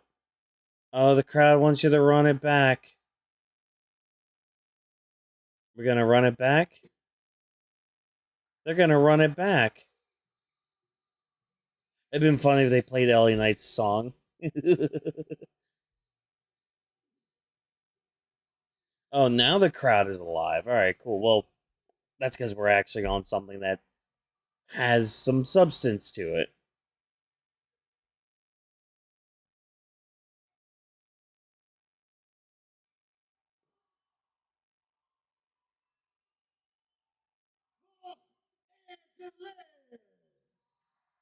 Night?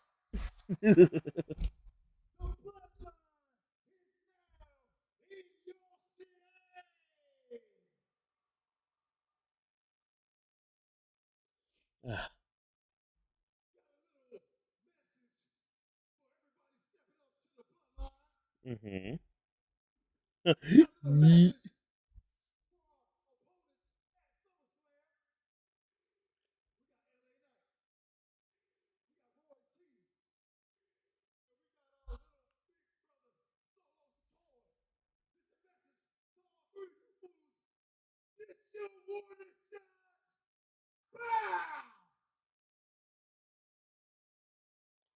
Why are we trying to get this warning shot thing over?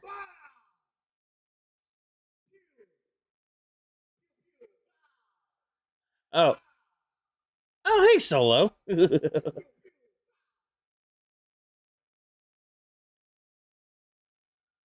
at him with the suit. Look at him looking all clean and fresh with that suit.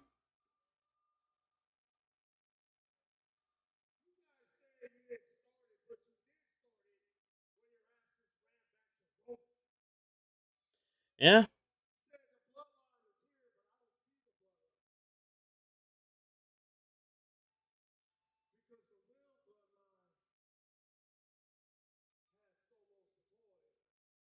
Yep.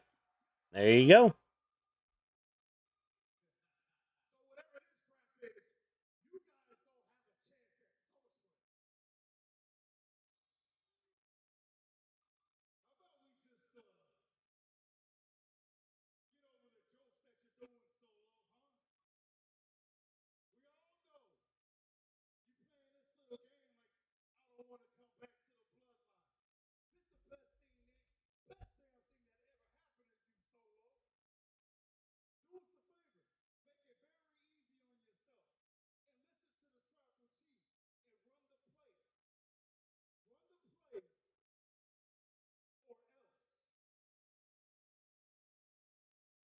Oh, congrats to that girl behind Solo right now.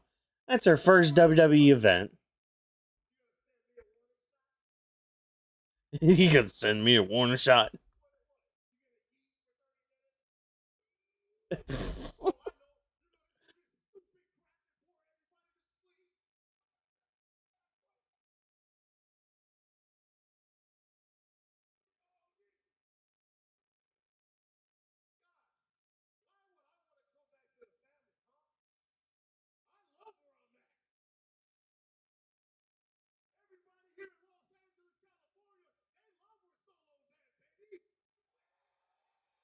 See, he's kind of acting like The Rock right now too. Like he's got like early Rock vibes to him.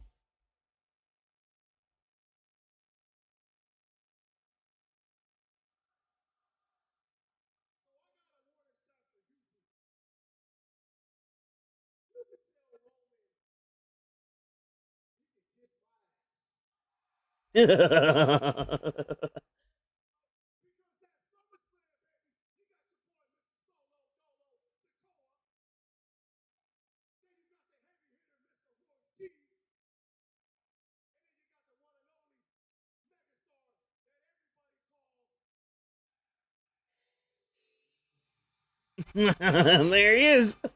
Man, it's gonna suck when Solo turns on them.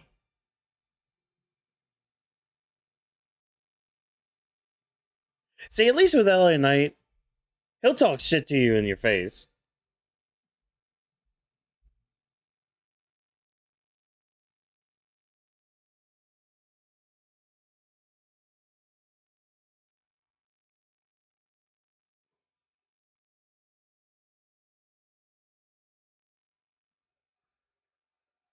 Oh, I was like, are the crowd actually like cheering? There we go.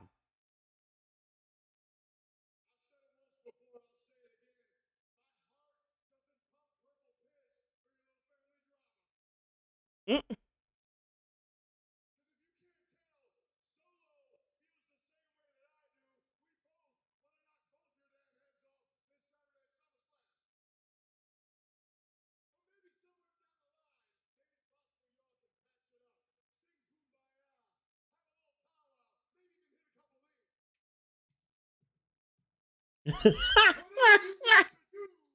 Oh, I mentioned their little Uso dance. Oh, that's funny.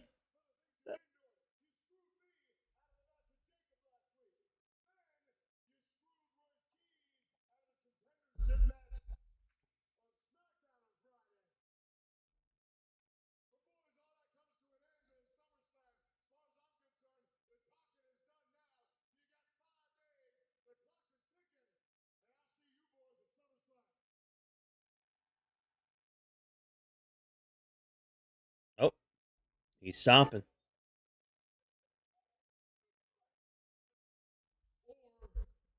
Or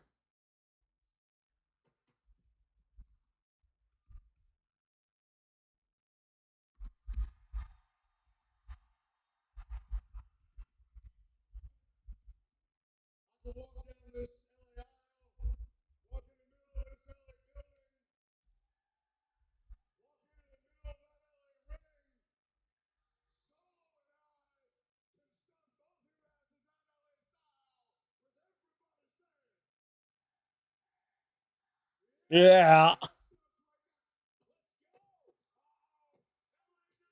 And here we go. Big old fight brawl. Don't worry, Jacob Fatu will come out. And here we go. That was a big pop for the night.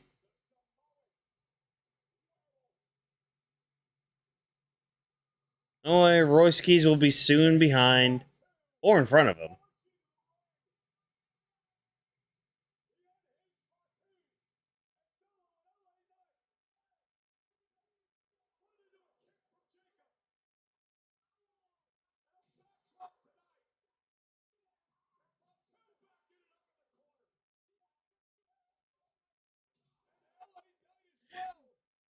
Wait, the shakes. All right, Royce Keys, where you at, buddy? There you are.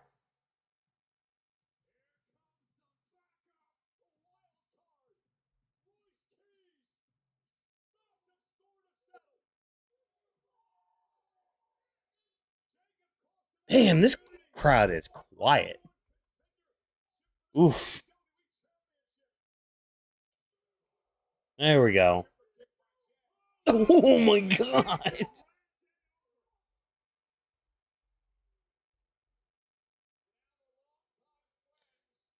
Another aura clash, another hockey clash between the two.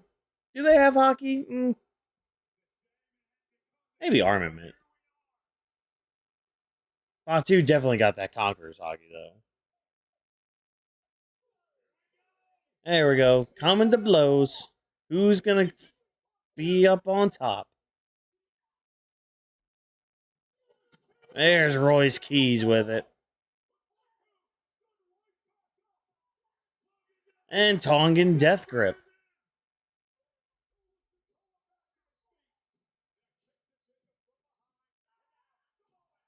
Got the spike on him.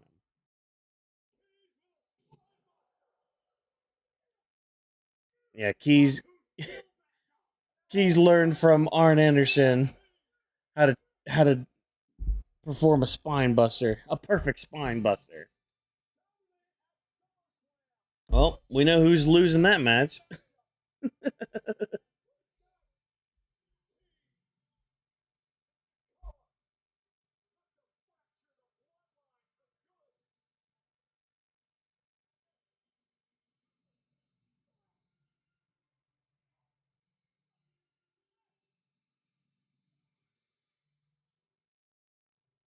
So now what? Oh, another video package for Hell in a Cell. Okay. Okay. Cool. I mean, fine segment. Again, a lot of these segments tonight are just simple, straight to the point. Watch SummerSlam.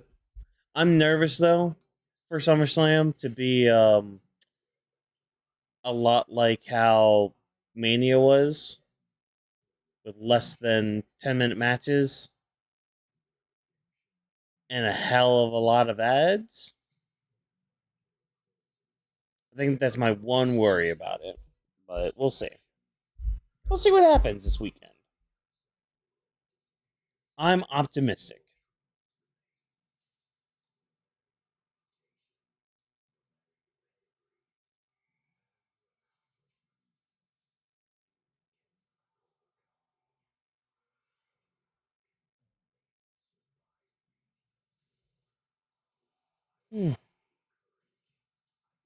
I miss Kevin Owens. I'm just gonna throw that out too. I miss Kevin Owens, man.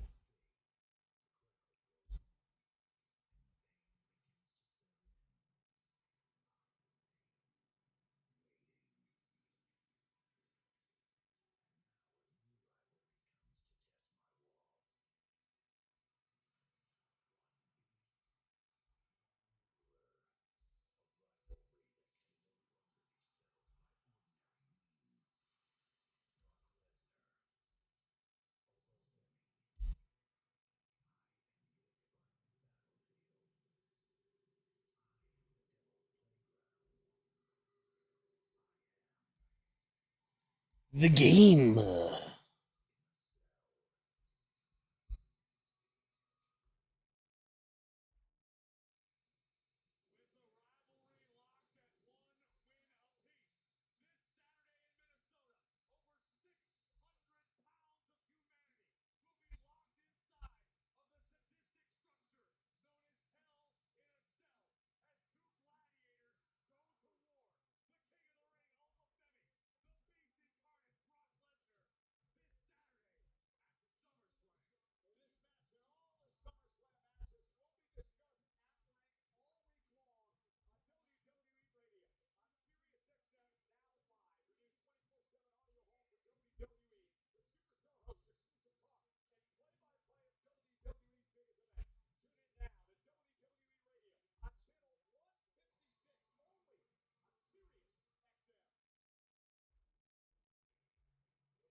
Oh, here we go. Women's IC title match now.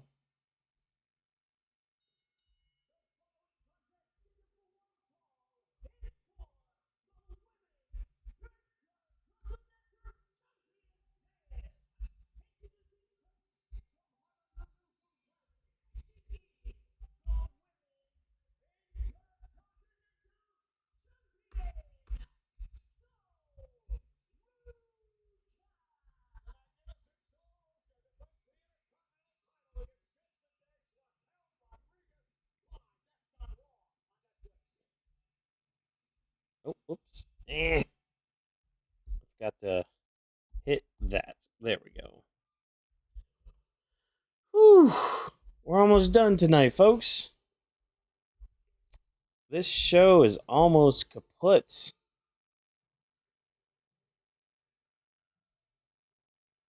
Oh, and Hell in a Cell matches? Ooh.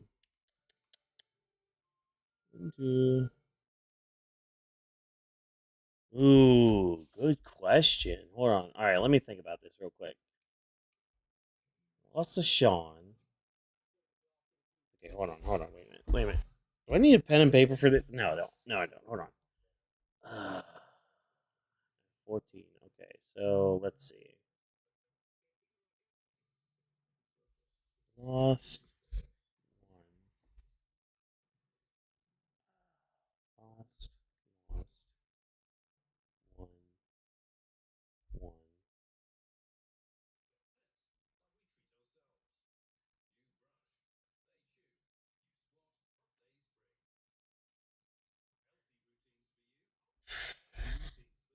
I can think of 6 of his Hell in a Cell matches right now, and they're 3-3 each.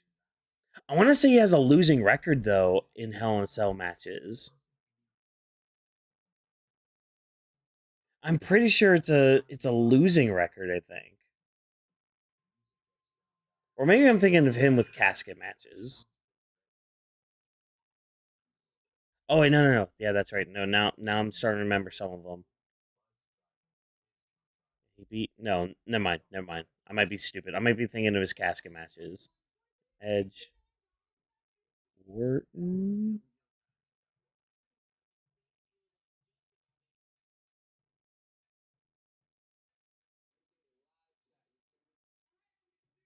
Are we counting the Armageddon Hell in a Cell match in this? Fuck it, I am. I'm gonna throw that in there.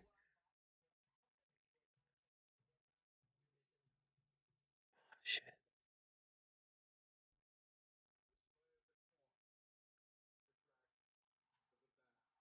I know I'm forgetting some of his Hell in a Cell matches. I know I am.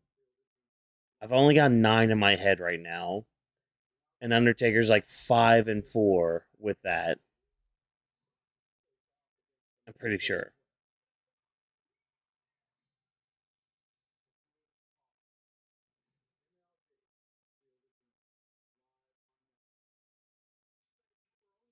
Shoot. Because like now I'm trying to think of like the time when I wasn't watching wrestling, and if he had any Hell in a Cell matches then. Because I know of like some of the big ones, like him and Michaels, obviously. Not Michael, sorry. Him and Michaels. That first one. Him and Foley. Mankind. Um, both of him and Lesnar's. Nice drone shot. Appreciate that. The Edge one that he won. He had one with Orton that I'm pretty sure he won. The Shane McMahon one, which he won.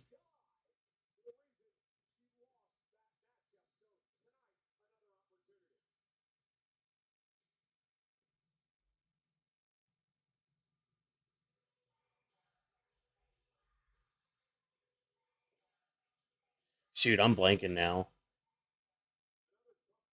I'm blanking again.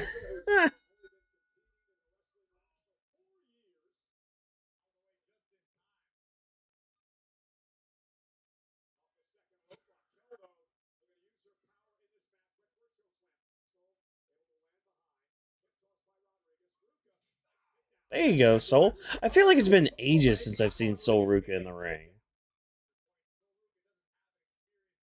I've got 5 and 4 right now because I can only recall 9 of them in my head.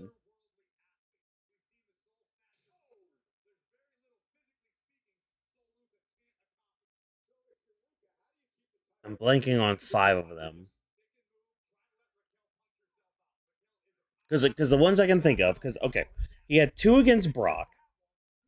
He had the one against Michaels, Mankind, Shane McMahon, Edge, Randy Orton. Um, did he have one with Punk? No, he didn't have one with Punk. See, now I'm blanking on the other 2 I had in my mind. This is why I needed to write it down.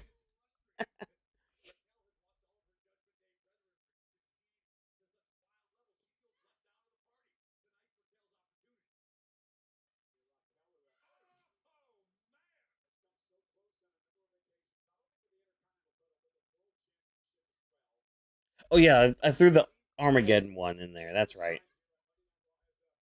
Oh hi, Lyra. How you doing? You apparently had a match on main event against Ren Sinclair tonight.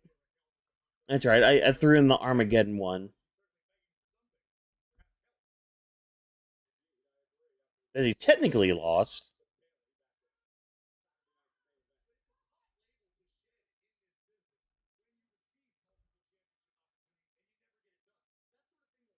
Did he face Batista in one? I think he did. But I want to say Batista won that one.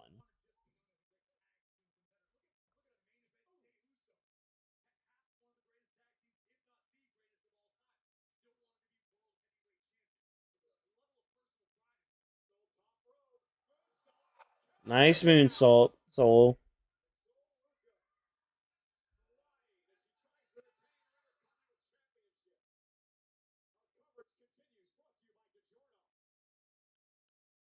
Something's just not sitting right now.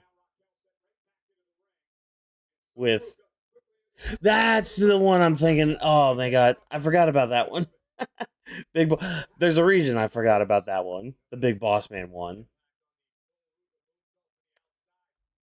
The big reason, because of the hanging. Man, how could I forget about that one because of the hanging thing? All right, yeah, I'm looking up that list. Hold on. Undertaker, Hell in a Cell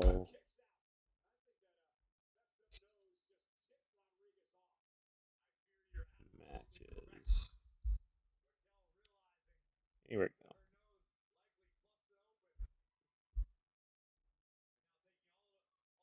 Oh, Punk and Undertaker did have. Okay, good. All right, all right,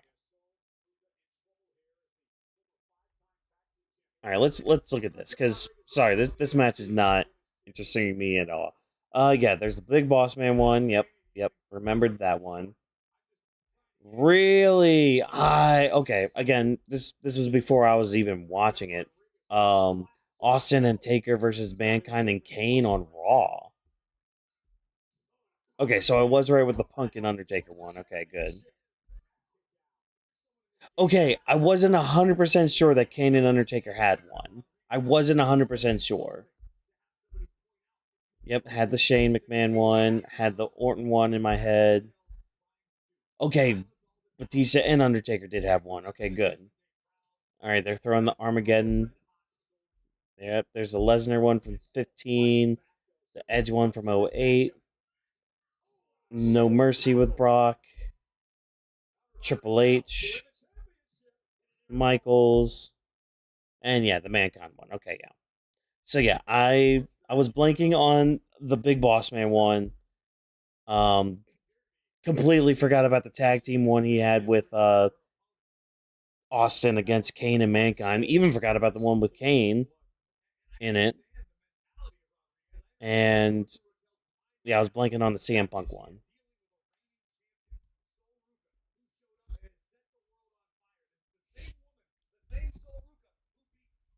Oh, also they're kind of doing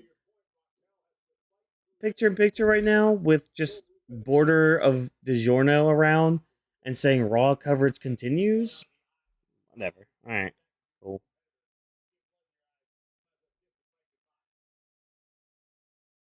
Oh, Raquel's bloody. Oh shit. Or no, Sol Ruca is, or maybe not. No, it's Raquel. It's Raquel. I thought, I thought Carr was like, I thought Crooked Carr was trying to check on Sol Ruca.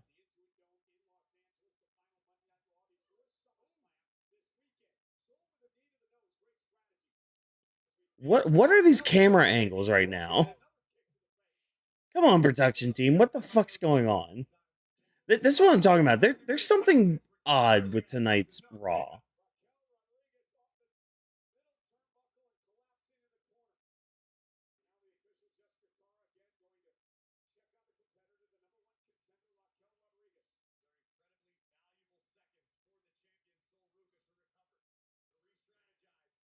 Scrad's not feeling this at all, and I'm not feeling it at all either.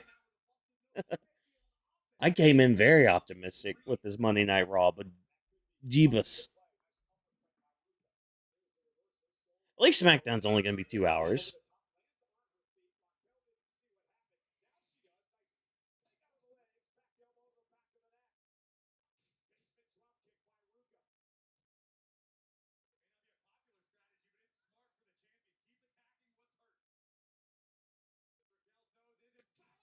Oof.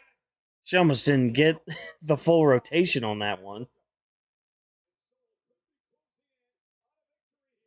Ooh. That's a stiff knee. Stiff knee onto Raquel. Jesus, soul.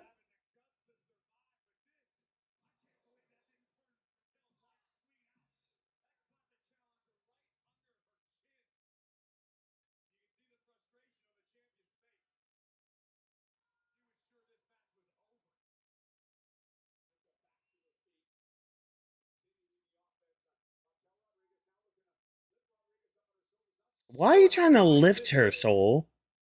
You're not a power. You're not a power player.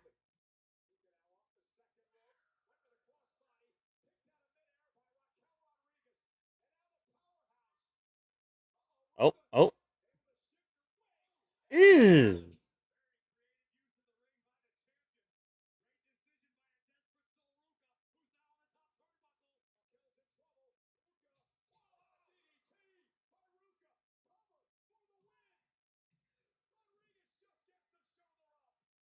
Okay. All right, Raquel. Still in this. Still in the fight.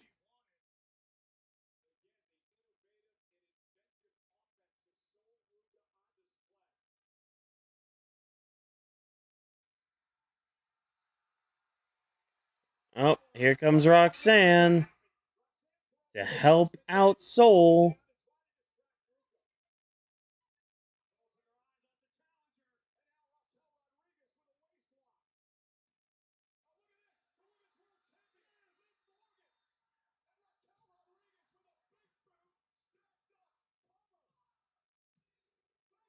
Oh, Carr, you were so late on that, man. Yeah, and that's kind of how I feel right now too. I'm trying to get into this,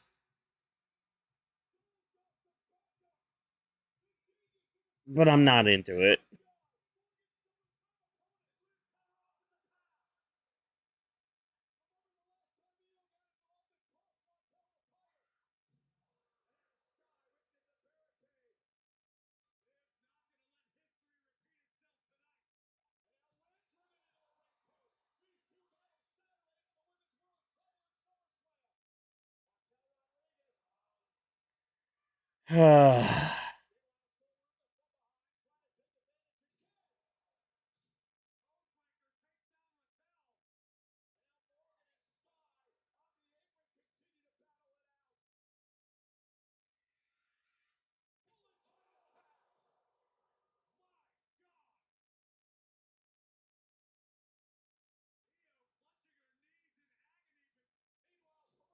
Yeah, ooh, Roxanne with the interview. Wait, oh my god, the crowd's actually popping right now.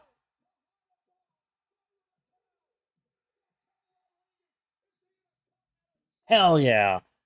Oh, good on you, Raquel. Also, I still gotta ask again, wasn't that Soul's first defense?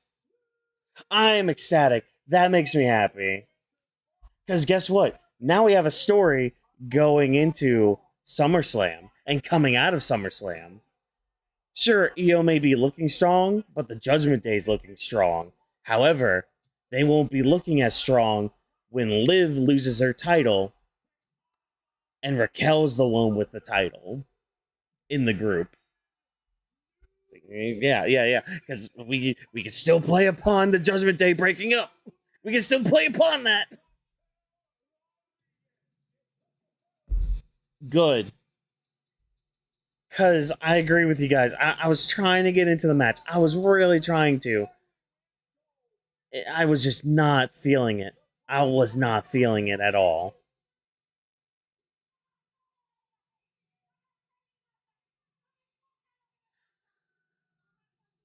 But that makes me happy. Worth it. Worth it. I'll say that. It was worth it to have Raquel win her first big title on the main event or on the main roster. But of course, we got to cut over to SmackDown because we got to pad out the show by recapping other shows.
Mm.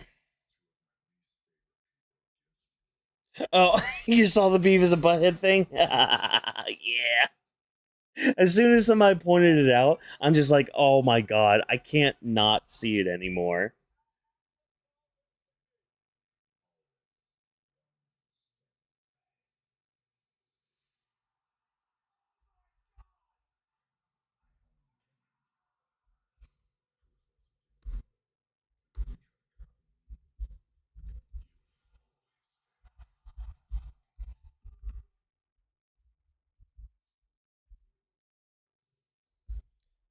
Oh, we're about to Aura farm the shit out of the rest of this night.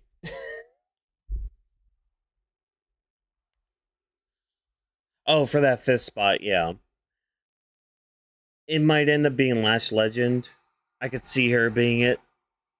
She could be the last woman in that spot. But I mean, again, a 5 person ladder match. I don't know.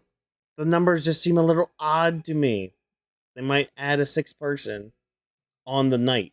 Again, having like that be the big return, it wouldn't surprise me.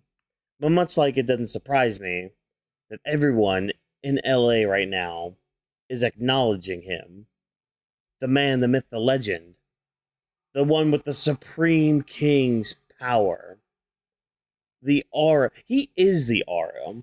Like when you look it up in the dictionary, you see a picture of Romulus Reigns. That's right, Roman Reigns.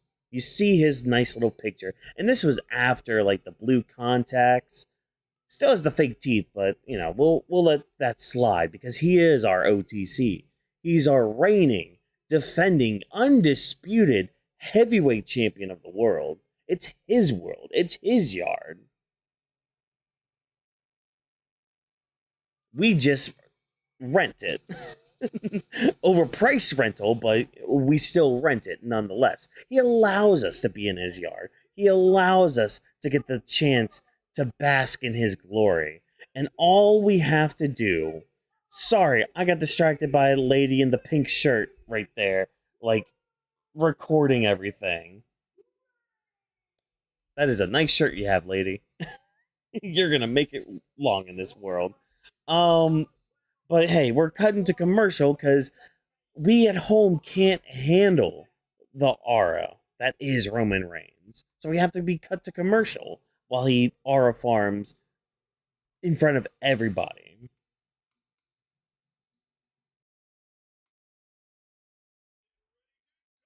Yeah, Roman cooked the hell out of Seth last time.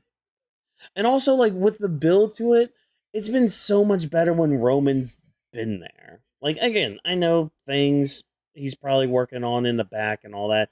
Can't be to every show. I get it. Big name, blah, blah, blah, whatever. But man, it's just so much better when he's there and able to work off of Rollins. Because, like, when he's not there, Rollins has to work off of the rest of the bloodline or LA Knight when he comes out.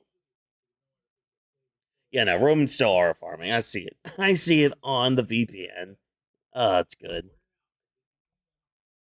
And like part of me, like, and I'll say this too with Friday, when it comes to Punk and Cody, there's part of me that hopes that they don't come to blows tonight. Like, just save it for this weekend, man. Say your last little bits. Let's not come to blows for once. Like, people clowned or did not like when Punk and Roman didn't come to blows during the go home show before Mania. I kind of liked it. I actually really liked it. Because again, they said enough. They fought each other enough throughout the build. What's another brawl gonna do? But let's see. We'll see. Just don't be another pull apart brawl. Be something different, at least.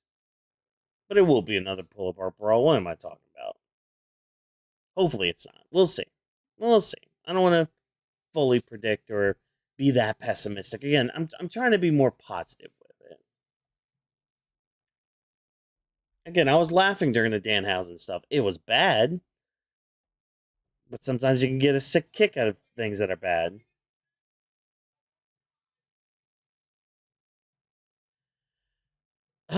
There's part of me that would like that too. Um, Especially for Roman's character now, because again, like he's trying to prove, like, what was it, the week before when it was known to us that Roman had told nobody in the bloodline to touch Seth. Um, and I think commentary that night were trying to build up or create the story of like, Roman trying to prove the naysayers wrong, and especially like the people who are saying, "Oh, now he's got the title, he's just gonna be cheating all the time," blah blah blah, like all that shit. It's like this is Roman's chance now to show that he is as good as he is, or that he says and all that. Which I mean, we know that, but it's like it's all part of storyline though. It's where like Roman needs to prove it to everybody that he doesn't need his family to win. That he doesn't need to be acknowledged just by his family and because of his family. It's because of him. Like that's his story right now is showing people who he is.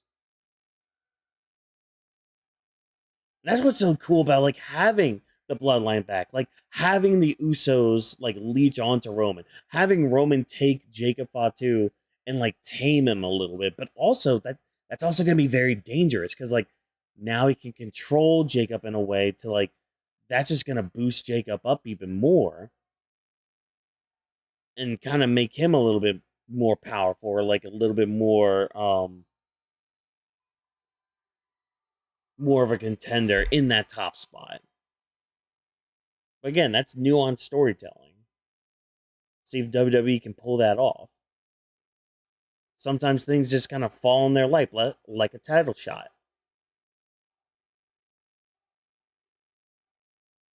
No, I feel. Look.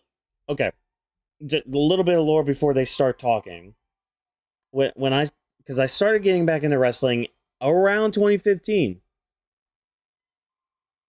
and I was one of those people that like when I was getting back into it, I actually did gravitate to Roman for a bit. I did, and then like I saw what a lot of people were saying online about it. Oh, Seth's not even gonna give him a chance to acknowledge him.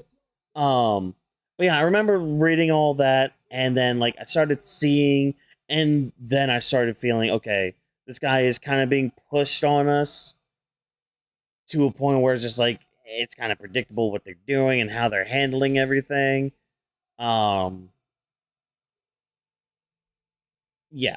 So so I feel you. I feel you when it comes to like the big moment. All hell, I remember watching what was it, 515 or whatever, however long he held that WWE title until Sheamus cashed in. Oh man, nah, that's just the name. That's Seth's game, man. The disrespect is the reason I wore my Seth Rollins shirt tonight because he ain't winning this weekend. He's not winning that title. You can look at it. That's cute.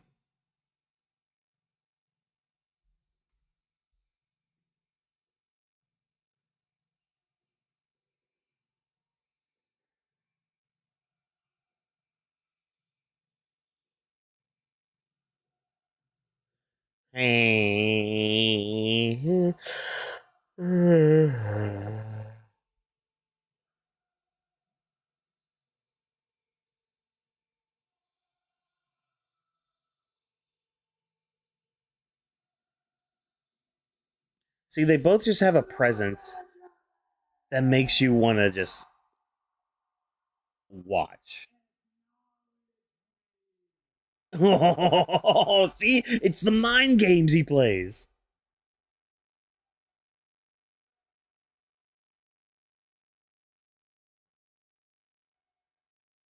See, these two are brothers. You could tell just their bond that they have like backstage and all that because they're at their best when they're facing off with each other.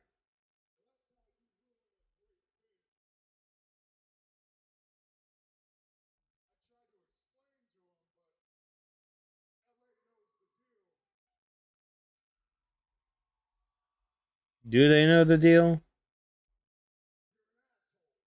Oh, yeah, see, Seth knows. He knows.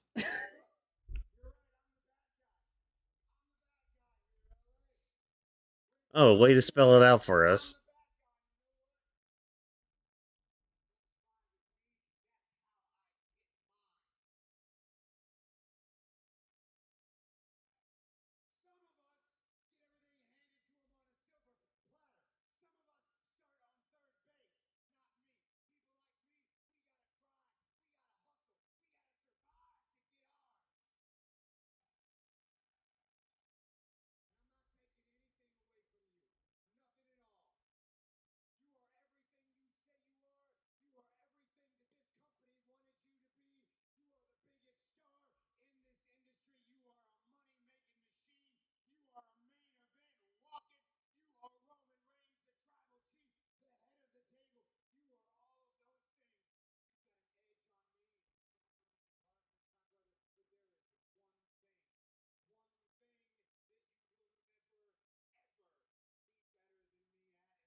Mm.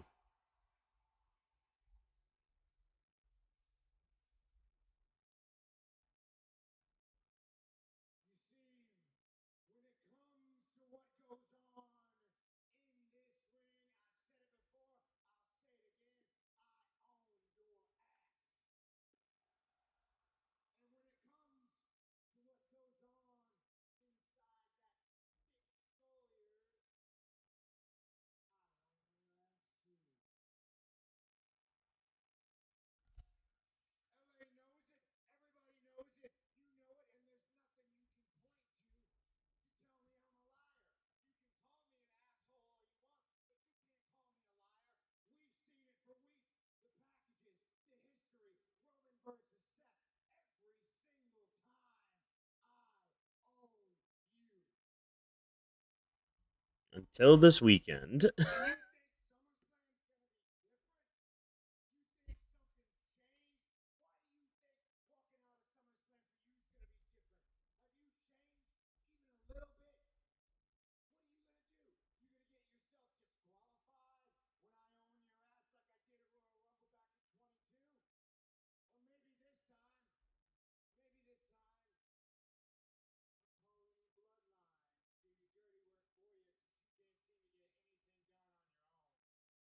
See, why are we telling that? He can get things done on his own. He's done it since he won that title. He won that title on his own. Can we stop doing that?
Mm.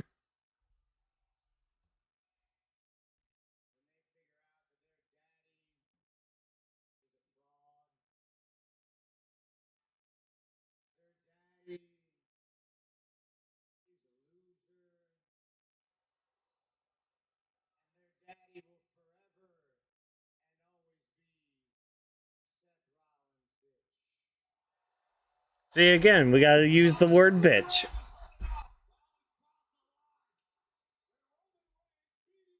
There are other words in the English language, other curse words and all that, but whatever. That's fine.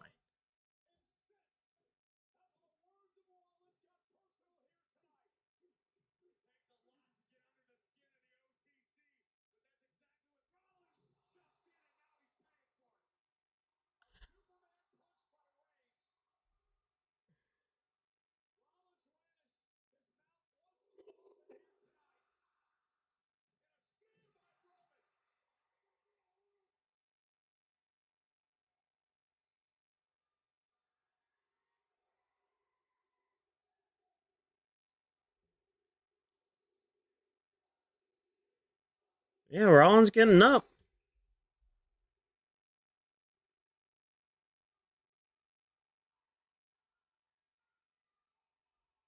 Oh, wait a minute. Yeah. Here we go. He's gonna grab a chair.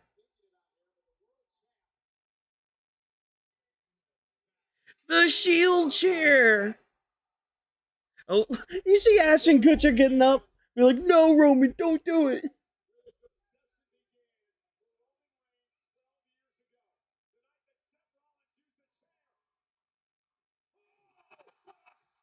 Yep, Seth suckered him in.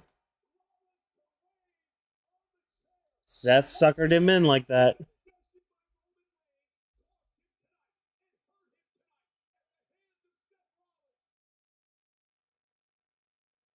Oh, that's it. That's how we're ending.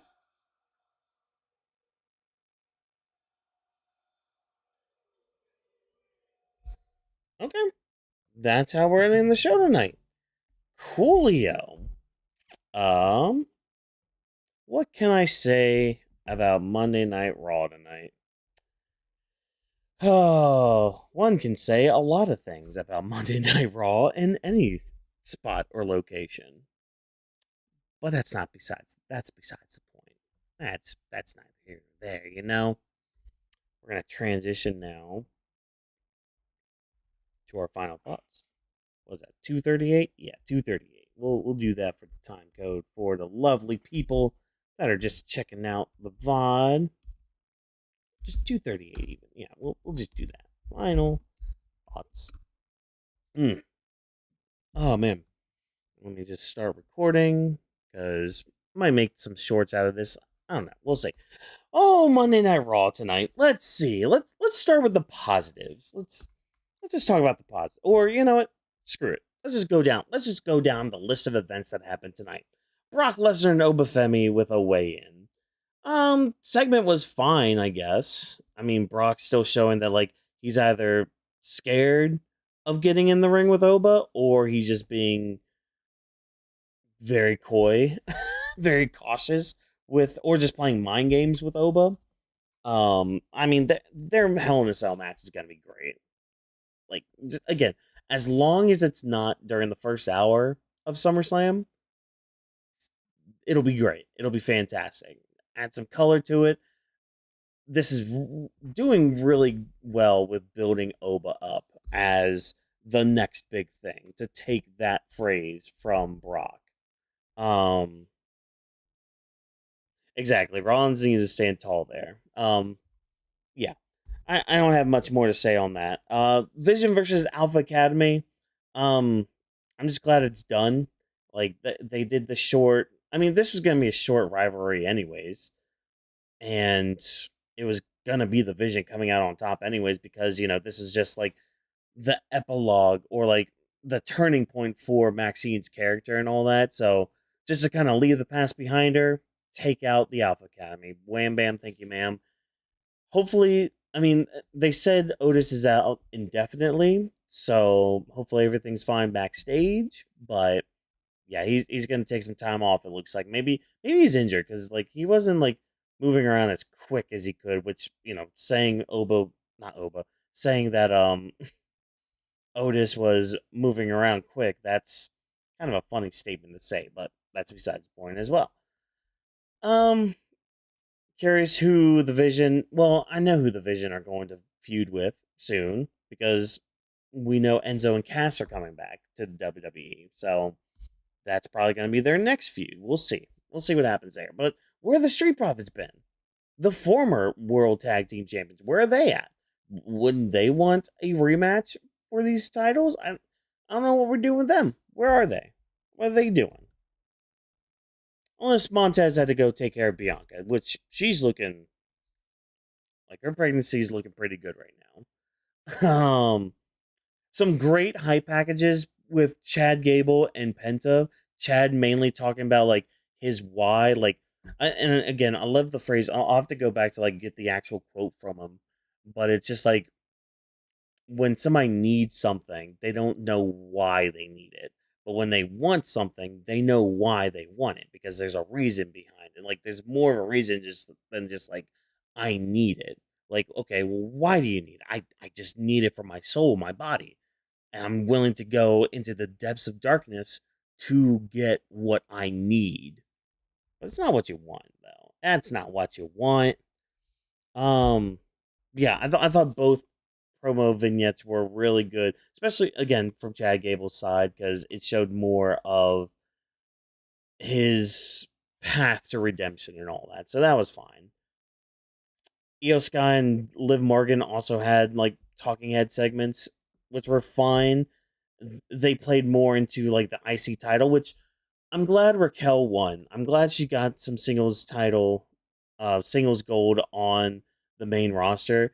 And I think this is gonna play into what happens SummerSlam. I was saying it during at the end of the match, which the match itself, I mean, I'm sorry, I tried to get into it, but there was just something very off about it. I don't know if it was just like Ruca knowing she was dropping the title, which again, like actually, you know what? Let me look this up real quick. Who have who has Sol Ruca defended the IC title against?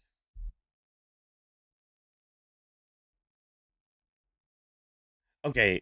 So she did face Lyra Valkyria in June. Okay, so she's had two title defenses since winning the title. Um,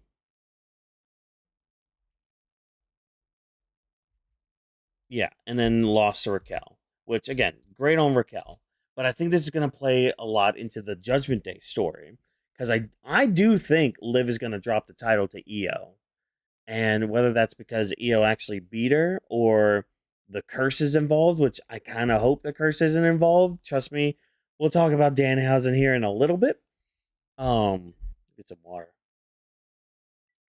Oh man, uh, where was I? Oh yeah, but I think this is gonna play really well with like the Judgment Day because again, I know this is just like uh what is it? Kind of beating the dead horse when it comes to like saying, "Oh, there's cracks in the Judgment Day. Judgment Day are gonna break up. Oh my God, it's gonna happen soon." They were showing cracks earlier, and now nothing. Like I thought the build up for this match with Io was gonna be more of like kind of also telling the story of like Liv pushing the Judgment Day away. But I think that's going to come after SummerSlam because once Liv drops the title, she won't really necessarily have the quote unquote power of the group because she's not a champion, and especially not a world's champion. But, you know, one of the members of the Judgment Day that does have gold, Raquel Rodriguez, I mean, she's kind of the one in charge at that point, you know? Unless they have Dom be in charge, but he's doing more, he's built better in AAA than he is on the main roster. Uh, so there's that. But yeah, I think they get to tell a really good story of like Liv trying to sneak her way into an IC title win, and maybe that's where Raquel defends the title at a certain point. You know, we build up to that because that could also add stock to the IC title because like what was it Becky and Lyra's feud was great.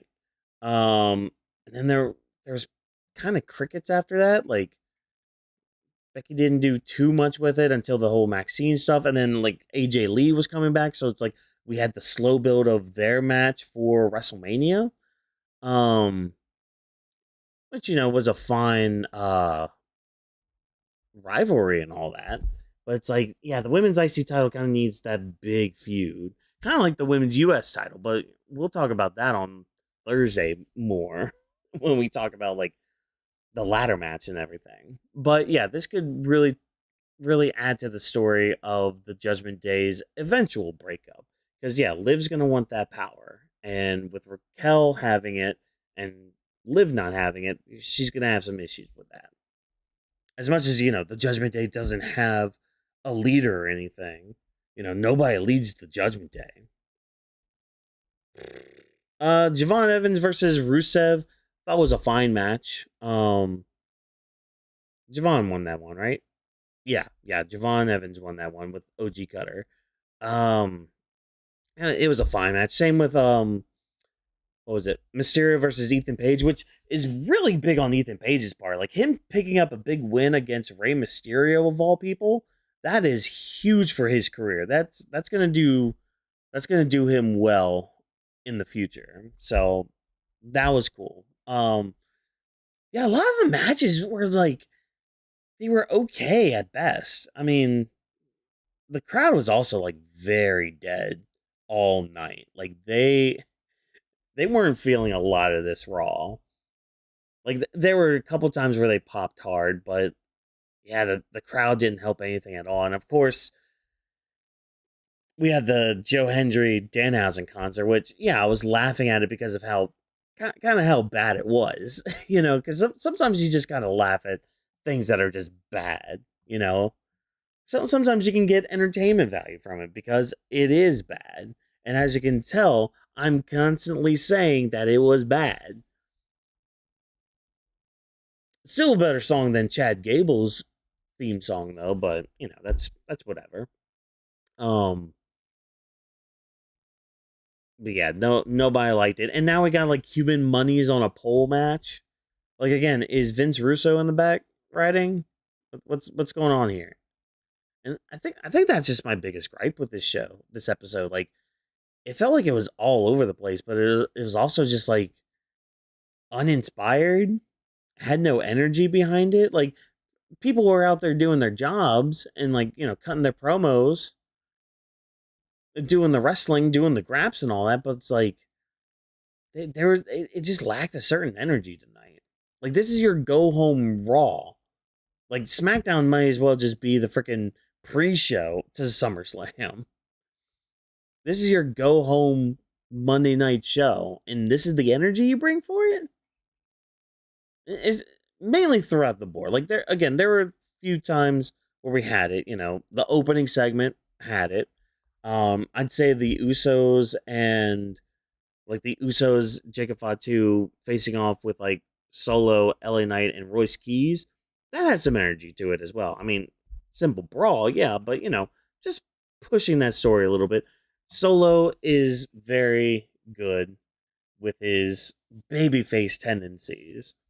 I still think he's going to, you know, cost his team the match because he is going to want to weasel his way back into the bloodline, I think, because that's just kind of the character he is anymore. He's kind of a Weasley snake, but he can if they still keep him with this kind of gimmick or I guess this kind of likability or this kind of like energy that he brings to the table, it could be something really fun. It really could be. Where everybody else is trying to be so serious and so like almost kind of like direct opposite to how Solo was in the Bloodline. Like the original Bloodline, where like Solo was the super serious one, the stoic one, the one that like barely made any reaction or positive reaction. And the other three, you know, they would be positive most of the time, but yeah, they were also angry, but they were more animated, I guess.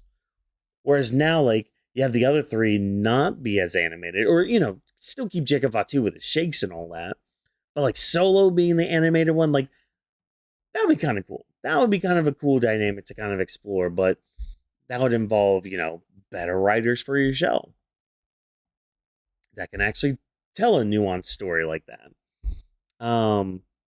Yeah, I mean the match will be fine. Match will be fine. I keep thinking about that Joe Hendry Danhausen concert, and it's like I expected just a little better, but it was not good. It's not good. Not good. Let me get some water real quick. Main event segment with Roman and Seth with their final face to face. Thought it was good. You know, again, I was attentive listening to it and all.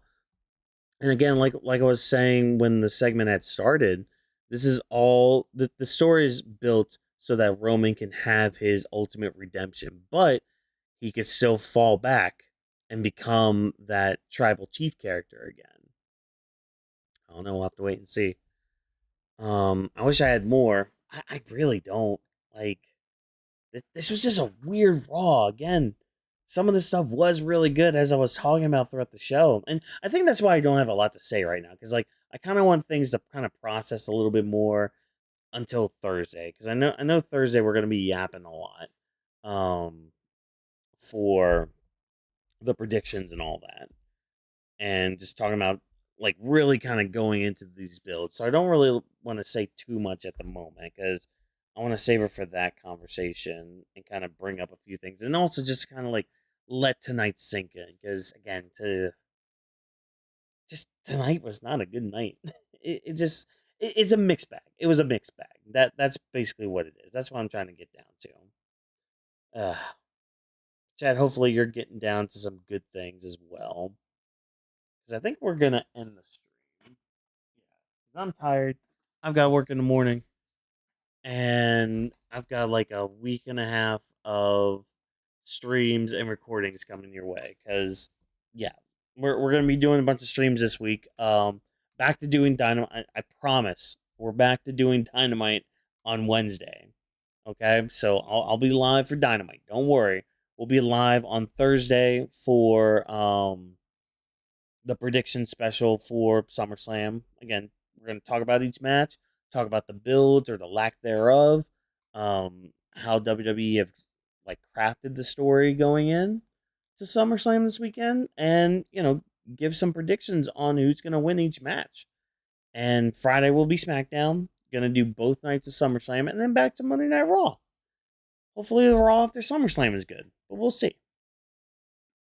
We'll find out. So yeah, it's going to be a busy week here on the channel as we push things forward and see how the summer ends. See how this all goes and plans out. It I'd struggle to say it's SummerSlam season, but hey, I'll probably be more excited when it's actually Saturday. But yeah, I'm just gonna leave it there before I ramble on even more. Um, yeah, if you're checking out the VOD, thank you so much. I know we just did hit 300 subs just the other day. So, thank you for anybody new checking us out and checking out the VOD and checking out maybe live if you're lurking or anything. Great on you for that. We love you all the same. Just make sure you like this stream. Make sure you like it, because hey, Sydney gets a treat for every like that's on the stream, and she's been a very good girl lately. Um yeah. Uh That's it. That's all I got. That's all I got. So thank you guys so much for joining me here tonight with Monday Night Raw. Again, like, comment, subscribe, do all that stuff. Hopefully YouTube heard me enough to say that. So I'm just gonna leave it there. It's been a time, been a good time. So yeah, Weaves the Ring is presented by Anima We Studio. Thanks of course to our production team for all of their hard work to make the show a reality.